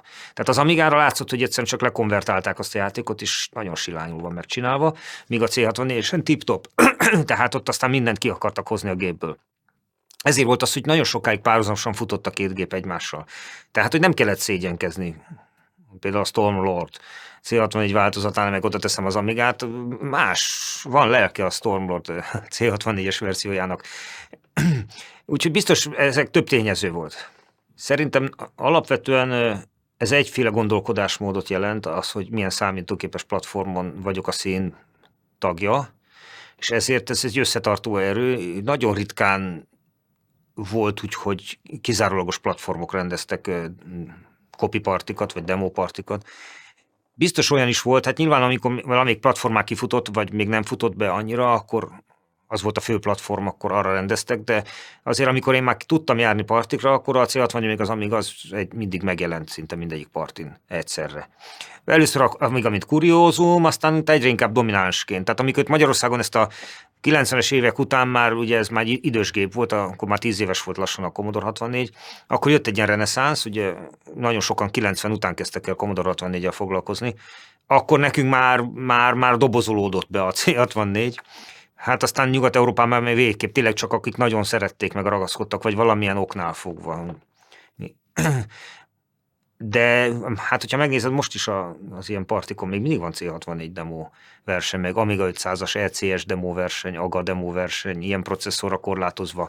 Olyan, mert maga a platform, a korlátozott platformon való versenynek van egy varázsa, hogy mit tudunk kihozni abból a gépből. Úgyhogy ez az összetartozás szerintem megvolt. Az, hogy egy amigás színtag lenézzen egy C64-es színtagot, biztos volt rá ilyen példa, de nem volt ez annyira jellemző. Sőt, nagyon sokan két kulacsos politikát folytattak. Én is azt csináltam, tehát mind a kettőre dolgoztam. Ez szerintem Nyugat-Európában is megvolt. A magyar színnek a társadalmi különbségei nyilvánvalóan szerintem abban nyilvánultak meg, hogyha gazdag szülei voltak valakinek, jómódú családból származott, előbb kaptam meg azt a platformot, amire vágyott, és tehát azok előbb voltak amigások. Aztán ott vége volt az egésznek, mert az én szempontból a PC-nél ott leúzták a redőnyt, de nyilván ez személyes dolog. Amikor én még csak így vágyakozva néztem az Amigára, hát ez tényleg egy csodálatos dolog volt az Amiga. Akkor már sokaknak megvolt az Amiga, tehát ez azért, mert mondjuk a szülők megengedhették maguknak, nekem azért izzadnom kellett azért, hogy meglegyen az Amigám, és itt volt az elválasztás. De hát mikor még nekem nem volt Amigám, csak C60-nyeztem, és ugyanabban a társaságban lévő amigásokkal nyugodtan, hát nekem a klubból voltanak, azt mondta, vidd el egy hétre az Amigámat, aztán én azt sem tudtam, hogy sírjak, vagy nevessek a boldogságtól. Úgyhogy mivel egy helyre jártunk, és ismertük egymást nagyon régóta, így ez nem volt ilyen ellentét, hogy kinek. Hát annyi, ugye a McDonald's-ben inkább néztem, mint ettem. Volt, akinek jobb anyagi lehetőségei voltak, de csak ennyi, nem. Én nem éreztem ebbe akkora feszültséget. Tehát ezt diák fejjel csináltam, amikor pénzt kerestem a szoftverekből, és akkor ugye hát milyen vágyaim voltak egy olyan embernek, aki a szüleivel lakik. Hát az, hogy szabad idejében azt csinálson, amit akar, meg tudtam venni mondjuk azt a lemezmennyiséget, meg a ruhákat, meg idejárni, odajárni, utazgatni, tehát hogy akkoriban ez egy egész jó megélhetés biztosított, de mások ugye ezt komolyabban csinálták, azok, hogyha az volt a célja, hogy pénzt halmozzon föl, biztos meg tudta ő is csinálni. Nekem nem volt ilyen célom, tehát én csak azt, hogy kijuthassak a copy partikra, tehát azt a fiatalkor életemet tudjam vinni, vagy megvegyek valamit magamnak. De ezt most nem kell úgy milliómos kategóriában gondolkodni, hanem csak az, hogy tehát azt nem kellett a szüleimtől kérni arra, hogy lemezt vegyek, vagy esetleg az Amigához egy új meghajtót, ezeket tudtam csinálni belőle. Tehát ez aztán már kereskedelemben ment, tehát hogy a lemezeket is megvettem olcsón, aztán drágán adtam a lemezt tovább, mert úgy adtam a játékot, hogy lemezre másoltam, a lemezért is pénzt kértem, tehát azért ennek volt egy erős üzleti, amit egymástól lestünk el. Tehát, hogy sokan csinálták ezt, meg ahol esetleg mi jártunk, például az ex barátom, ő járt Bécsbe egy arabhoz, és akkor az arab lemezestől adta neki x nem tudom hány shillingért a szoftvert, úgyhogy ez a minta onnan jött át, és akkor hát mi is csináltuk ezt itt ugyanazt, csak Magyarországban, magyarországi viszonylatokban. Volt személyes terjesztése is az anyagoknak, tehát erre nekem, mondjam, majdnem egy stúdióm volt, tehát otthon volt két asztal, az egyiken a C64, a másikon az Amiga, és akkor jöttek C64-re másolni játékokat, akkor addig leültettem, hogy az Amigán játszon.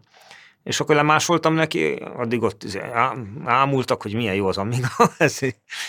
És akkor én nyomtam ott. Az volt a jó helyszíniben, nem kellett postázni, tehát az nyugodt a mosta. És akkor ott nyilván, aki messziről akart szoftvert szerezni, akkor vidékre föladtam postán, és utánvétellel kifizettettem. Tehát abból azért jött rendesen. Tehát az volt az érdekes, hogy ebben a viszonylag elszigetelt környezetben, hogy lehetett itt elitbe bekerülni, illetve kívülállók csodálatának tárgyává válni valamilyen szempontból. Még hogyha talán vicces is a mostani perspektívából nézve. Hát ezekkel az elemekkel, hogy új anyagimportálásra frissen, importintó megjelenítése, de olyan anyagokon, amit vállalhatóak. Meg van értelme hogy a vállalásának. Tehát mindenféle vacakra nem tettük rá mi sem az importintónkat. Csak a nagyobb dobásokra. A legtöbbnél elég volt csak egy lemezfejléc. Úgyis azt leszedegetik az emberek, de az elején úgy terjed szét, és a mai napig is sok úgy megmaradt.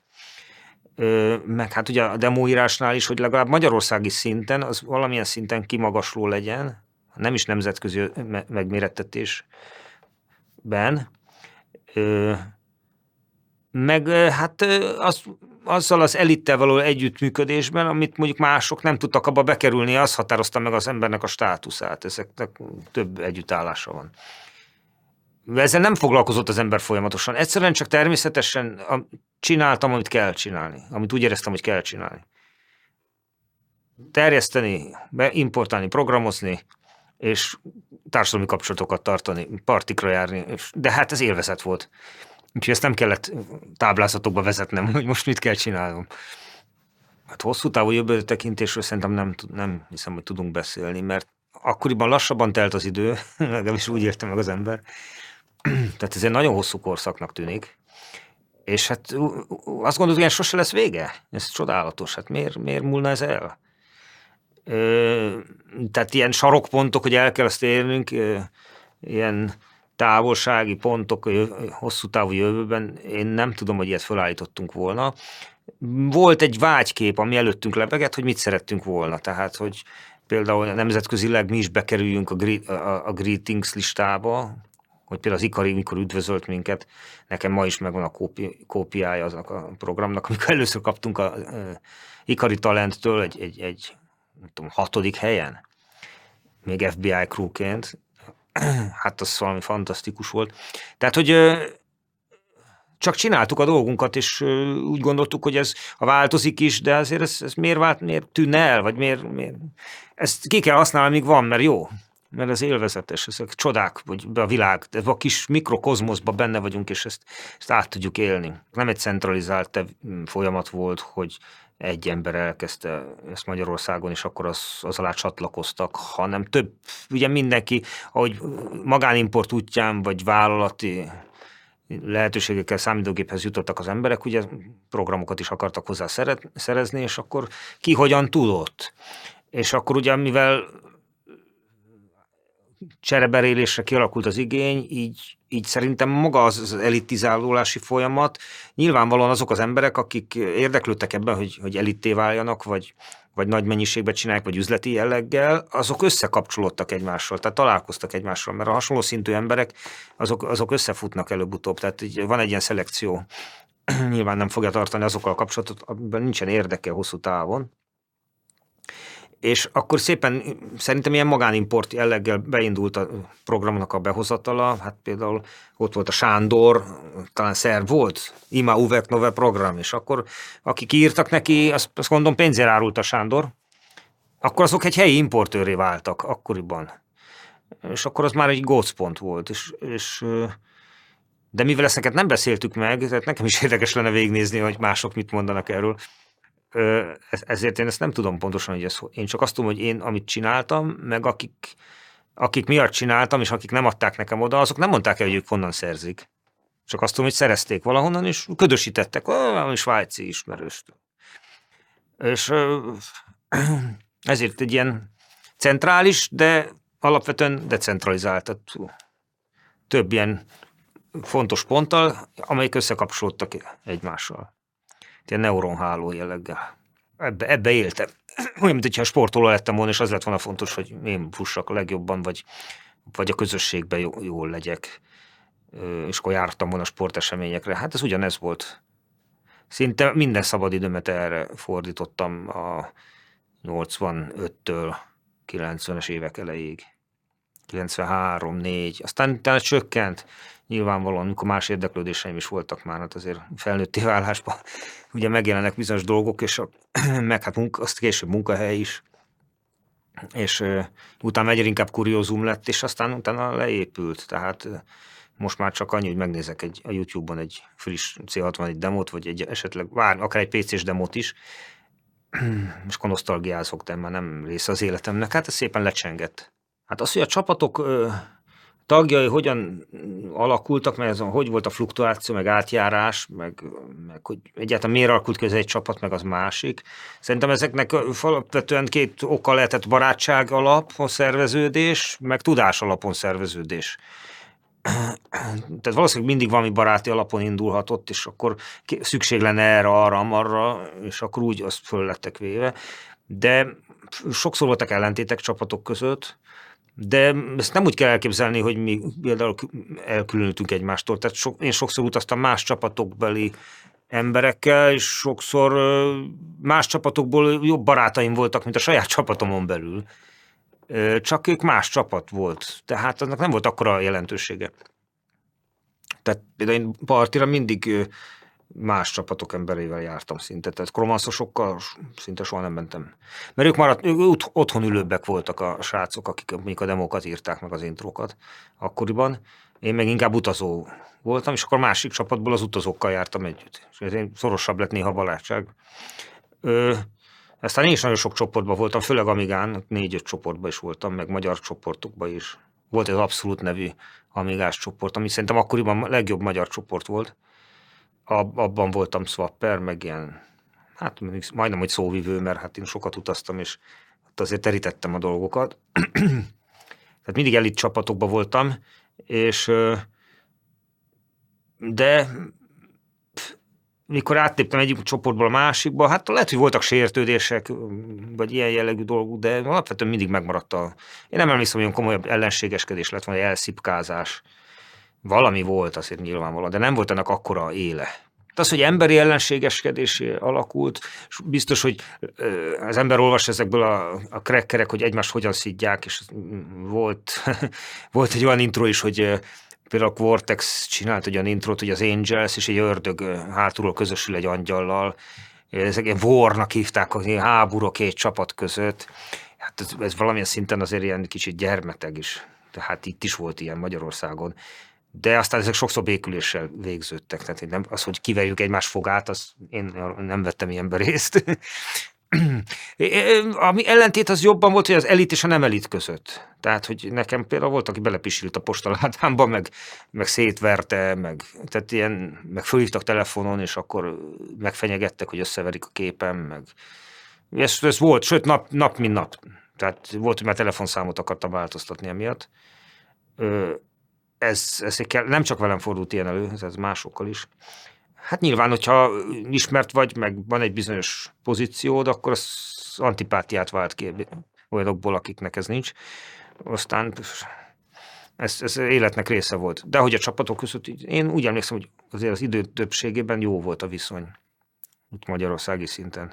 93-ra a programárusítási tevékenységet már kizárólag demókra korlátoztam, tehát játékokat akkor már nem árultam, de nem azért, mert féltem, hogy elkapnak, hanem az jobban érdekelt, és akkor ott az volt a filozófiám, hogy magáért a szolgáltatásért kérek pénzt, hogy lemásolom és föladom postán, és nem pedig azért, hogy lemásoljam, tehát nem az, hogy a szoftverért kérek, mert amúgy ezt nem is, az se szabadott, mert az public domain, és akkor sokan már írkálták, hogy nem szabad visszaélni. Na hát ezt felülbíráltam, célszentesíti az eszközt, de én nem csináltam ezt olyan meleg mértékben, hogy ebből nekem félnem kellett. Úgyhogy én akkor abból már kiszálltam, meg az nem volt annyira komoly Magyarországon még 93-ban. Az már főleg a PC-n jött be az, hogy lopott Windows, meg Word, és ugye azzal nem, mint magánfelhasználó nem voltam veszélyben. Az, hogy ki a jó swapper, szerintem józan parasztilag ki lehet logikázni. Te kell egy kommunikációs készség hozzá, nyelvtudás, kitartás,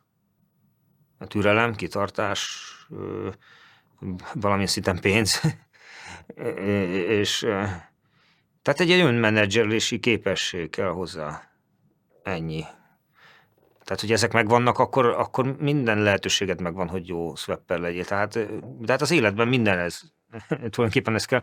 Az, hogy higgyél magadba, hogy ez sikerül is, és ne az első kudarcnál feladd. Meg, hogy ez fontos legyen számodra, mert jó, hát akkor inkább megyek focizni, akkor nem lettél jó swapper. Lehet, hogy jól fociztál. Hát én nem focizok jól. Nagyon fontos volt az, hogy a swappernek tehát meglegyen az jó swapper a csapatban, mert hát ugye az volt a közönséggel való kapcsolattartásnak a formája, illetve a csapat teljesítményének a kikommunikálása a külvilág felé. Az a Sweppernek volt a dolga, tehát a programok terjesztése minden irányba, tehát mi külföldre ki, a külföldit be, akkor a behozottat itthon szét, tehát ez jó, persze ezek különböző funkciók megosztottak, tehát lehet ezeket darabolni, ezeket a funkciókat, de én sokszor volt, hogy egy ember átlátta ugyanezeket tehát ezt a több funkciós feladatot. Ez fontos volt. Nem csak a kreatív, mert hiába van egy kreatív oldal, hogyha az nincsen kitálalva.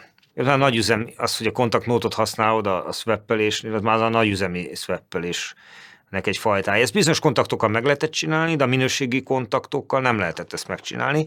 A kontaktnót az jó volt, csak utána nem árt, hogyha írtál egy pár sort még mellé. Tehát az általános információt, mint amit még egy tömeg e-mailnek megfelelő lenne a mai módozatban, amellé azért, ha beszúrtál egy saját, tehát egy személyes részt, az jó volt, de hát ez megint két emberem múlott. Nekem volt egy olyan mellékhatás is, hogy nyelveket tanultam ezáltal, és ez fontos volt nekem, ezért én csináltam, meg kapcsolatot építettem, utaztam, meglátogattam őket, barátság alakult ki, ez jó volt. Valakinek ez, ha nem volt annyira fontos, akkor nem csinálta ilyen mértékben.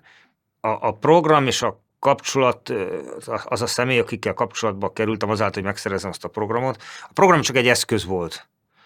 A játék, tehát a mi világunkban a játék az teljesen másodlagos volt. A játék az csak azért fontos, mert az emberek azzal szerettek játszani. De én nem játszottam már a végén egyáltalán. Tehát 90-es évektől, ha jött egy olyan játék, ami nagyon jó volt, és megfogta a fantáziámat, akkor játszottam bele, de alapvetően nem. Mert azt az időt inkább arra fordítottam, hogy más tevékenységeket, csapathoz kapcsolódó, terjesztő, vagy akármilyen tevékenységet folytassak, de hát nyilván egy jó játékkal azért eljátszott. Csak olyan mennyiségben zúdult az anyag, hogy ha egész nap játszottál, akkor nem tudtál csinálni, ami a dolgod volt. Az anyagok mesterségesen, én nem szűrtem soha az anyagokat, nyilván a többieket meg kell kérdezni, hogy ők mit csináltak. Én levittem mindent a klubba, és az érdeklődés szűrte a piac. Ami jó volt, az terjedt, ami nem volt jó, az nem terjedt. Valami lehet, hogy jobb volt, és mégse terjedt el, hát ez olyan, mint a piac. Hiába jó valami miatt az nem terjed el, hát van egy mechanizmus ennek. Ebben én nem avatkoztam bele, hát én csak azt szűrtem ki, ami hibás volt. Olyan mértékben hibás, hogy nem lehetett terjeszteni, akkor azt kidobtam. De a többit azt én toltam tovább. Tehát az ember minél több időt foglalkozott vele, annál több országban, különböző kultúrákból volt kontakt, de azt behatárolta azt, hogy hol használta a Commodore 64-et, mondjuk párrendszerben, és főleg ez Nyugat-Európában volt, tehát onnan lehetett értéket szerezni. Kelet-Európában ugye fölzárkózás folyt, onnan nem lehetett értéket szerezni, maximum értéket küldeni, vagy pedig azonos szinten.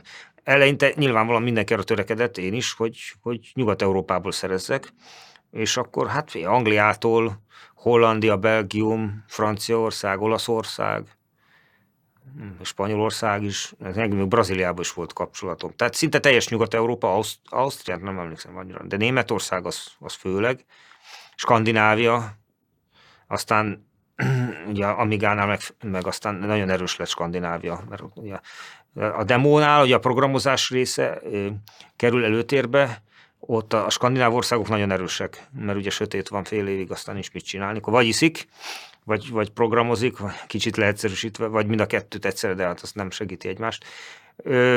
Úgyhogy ott aztán nagyon sok skandináv kapcsolat lett, főleg ez. És aztán a Magyarország vidék, és Kelet-Európa egy-két ország, tehát Közép-Kelet-Európa most akkoriban ugye a blokk miatt Kelet-Európának most volt, de Szlovákia, Csehország, Lengyelország. Nagyjából ez. Jugoszlávia. Hát az, hogy kivel szweppeltél, az Magyarországon nem volt szerintem súlya. Nem ezt csak te tudtad megítélni, tehát csak a másik swapper való beszélgetésnél derülhetett ez ki. Tehát, hogy én, mit tudom, de én például a Mr. Waxnak nem tudtam újat mutatni. A Mr. Waxnak 3-szor annyi kontaktja volt, mint nekem. Úgyhogy Nem, hát elmondtam neki, hogy képzeld, válaszolt ez, meg jó. Na, de hát ő meg a BOD Talenttel levelezett, tehát itt olyan kontaktjai voltak, hogy ezt így, aki tudta róla, azt tudta, aki nem, de nem volt, hogy lementem a Csokonaiba, és képzeld el, hogy az Ikarival. Nem érdekelt az embereket. Az érdekelt, hogy megvan az anyag, vagy nincs. Hát lehet, hogy megkérdezték, hogy kitülte, de nem volt ennek jelentősége. Már a második vonal után semmiképp. Tehát a másik ember, aki másolta azt az anyagot, az már abszolút nem érdekelt, hogy honnan van. Hogy azt, hogy a számítógépben töltöttem a fiatalságomat, a 10-es éveimet, tínédzser korszakomat, azért az bizonyos szinten lassította az érési folyamatot. Tehát mások akkor már csajoztak a lakótelepen, amikor én alig vártam valamilyen autós programot, hogy betölthessem. Az biztos, hogy egy kicsit gyermeteggé tette az embert. És aztán maga a számítógépes érdeklődés is korlátozza azért az embernek a szociális kapcsolatait, az befolyásolta, igen. Tehát ott van egy bizonyos kimaradás az életemben, amit később igyekeztem pótolni, több-kevesebb sikerrel, de az, hogy ezt egy megbánásának érezném, az nincsen. Tehát az nekem annyira sokat adott, hogy ott gyakorlatilag egy karriert végig tudtam futni, ott egy lezárt életet éltem, úgy élem meg, hogy ott valami történt, és tudtam utána újítani, tehát azóta én csináltam 3-4 életet, én leéltem eléggé bőven, és aztán bőven bepótoltam azt a szociális kimaradást, illetve hogy csak egy bizonyos szegmensben mozogtam akkoriban. Úgyhogy személyesen én ezt abszolút kompletnek élem, nem cserélném el soha semmire se. Elmondani, hogy mi ez a szín, és akkor még nem is beszélünk, hogy cracker szín, demo szín, BBS szín, swapper szín, ez még ugye darabolódik mindenfelé, meg magyar szín, import szín, hogy ezt elmondani még egy olyan embernek, akár mondjuk a család rokonoknak, vagy az iskolában az iskolatársaimnak, vagy elkáprasztatni vele a lányokat, ez az egyik legnehezebb feladat volt az életemben, és egy után föl is adtam. Tehát nem az, hogy föladtam, hanem úgy éreztem, hogy nincs rá szükség. Eleinte nagyon vágytam arra, hogy ezt megmutassam másoknak, ez milyen jó. De egyszerűen nem nagyon jött át. Tehát még hogyha, igen, jó, és akkor ugrál egy jó, és akkor ezek, jó, na akkor mi van ebédre? Tehát, hogy akiben nincs meg ez a szikra vagy ez a tűz, annak nagyon nehéz ezt, mert ugye nem, egyszerűen ez annyira egy szubkultúra. Mindig is szerettem volna, hogy kicsit a főcsapásba bekerüljön ez, de főleg a művészeti, meg az underground jellege egy kicsit átjöjjön olyanoknak is, akik ezt nem értik feltétlenül, mint kuriózum. És akkor ez hát lehet, hogy több-kevesebb sikerrel ez így megtörtént, de nem hiszem, hogy ez még a Focus Plus-ba bekerül, vagy ilyesmi. Hát meg, hogy egyáltalán kérdés az, hogy van erre szükség. De hát, hogy általánosságban, hogy mi volt ez a szín, meg hogy egyáltalán ezt össze lehet hasonlítani mással. Ez is egy jó kérdés, hogy például a vitorlások között, a szörfösök között van-e ilyen szín.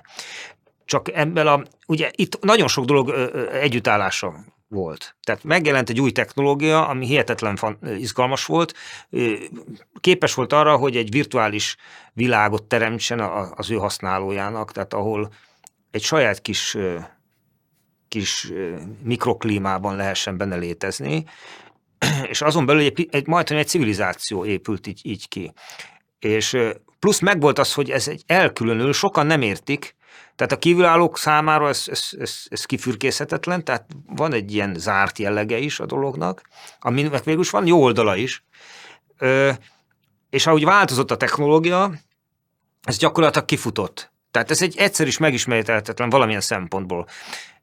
Gondolom sokan egyetértenek ezzel, akik ezt így hallgatják, ezt az anyagot, vagy foglalkoznak vele, mert most már a mostani fiatalok, mobiltelefon, meg Windows már nem hozza azt az izgalmi faktort. Már nem olyan elemi szinten ismered meg a számítógépet, mint akkor mi megismertünk, minden bitjével, meg regiszterével foglalkoztunk. Nem volt benne ez a hihetetlen ismeretlennek a felfedezése, hanem már készen van tálalva egy csomó minden. És nem kellett így utat törni sem, tehát hogy nem volt anyag se, könyv sem, meg hogy megjelent egy új könyv, de hát nincsen benne semmi. Tehát, hogy honnan szerezek szoftvereket, akkor nem jött be az a játék, akkor ezt mind nekünk kellett megteremteni. Nem volt hozzá az infrastruktúra, csak pénzzel minden megváltható. Nem volt pénzzel megváltható, küzdeni, izzadni kellett érte. Ez hozta meg azt a varást. meg hát ennek az ilyen szociális oldala is, a versengés, a barátságok, meg a keserűségek is, meg az elmaradt iskolai eredmények, meg a szülőkkel való veszekedés, ezek mind hozzájárultak ehhez, hogy ez ilyen varázslatos világgá nőtte ki magát. És utána az, hogy ez így lezárult, és így gyönyörű emlékként megmarad. Hát nehézség az olyan természetű volt, hogy például anyagi nehézség, hogy nem tudtam a számítógépemet úgy fejleszteni, hogy ahogy szerettem volna. Nem tudtam olyan meghajtót szerezni, a másolásnak a sebességét. Nem tudtam megvenni a SpeedDOS-t, ami egyébként az utána jövő generációnak már nem annyira egyértelmű, hogy ez mi volt. Én azt fantasztikus volt a SpeedDOS. Ezzel a párhuzamos kábellel 15 másodpercet átrántottunk egy lemezt. Utána az Action Replay-es generáció jött, az nekem kimaradt az életemből. Tehát ez a része volt esetleg nehézség. Akkor ugye, míg a volt rendszerben voltunk, akkor a kommunikáció nehézsége, drága telefonköltség, csomagküldési problémák, visszadobálták a csomagokat, elveszett a postán. Akkor még az irigyeknek az akna munkája, hogy kifosztották a postaládámat, az nagyon sokat akadályozott. Meg keserűséggel töltött el, mert nagyon sokat dolgoztam azért, amit elértem, és akkor azt valaki ilyen galád módon tönkreteszi, és neki poénos is még ráadásul. Aztán hát bizonyos szempontból emberi ellentétek is, mint bárhol jelen voltak. De nem volt olyan nehézség, mint mondjuk egy valós felnőtt életben, ami úgy érzem, hogy tönkreteszi a vállalkozásomat, és beledöglök, hanem ez alapvetően szórakozás volt. És alig vártam, mi a következő, mehetek ide, akkor ott találkozom ezzel, akkor lemásoljuk azt, megírjuk azt, kiadjuk ezt. Szóval ez inkább jó volt. 90%-ban ez jó volt.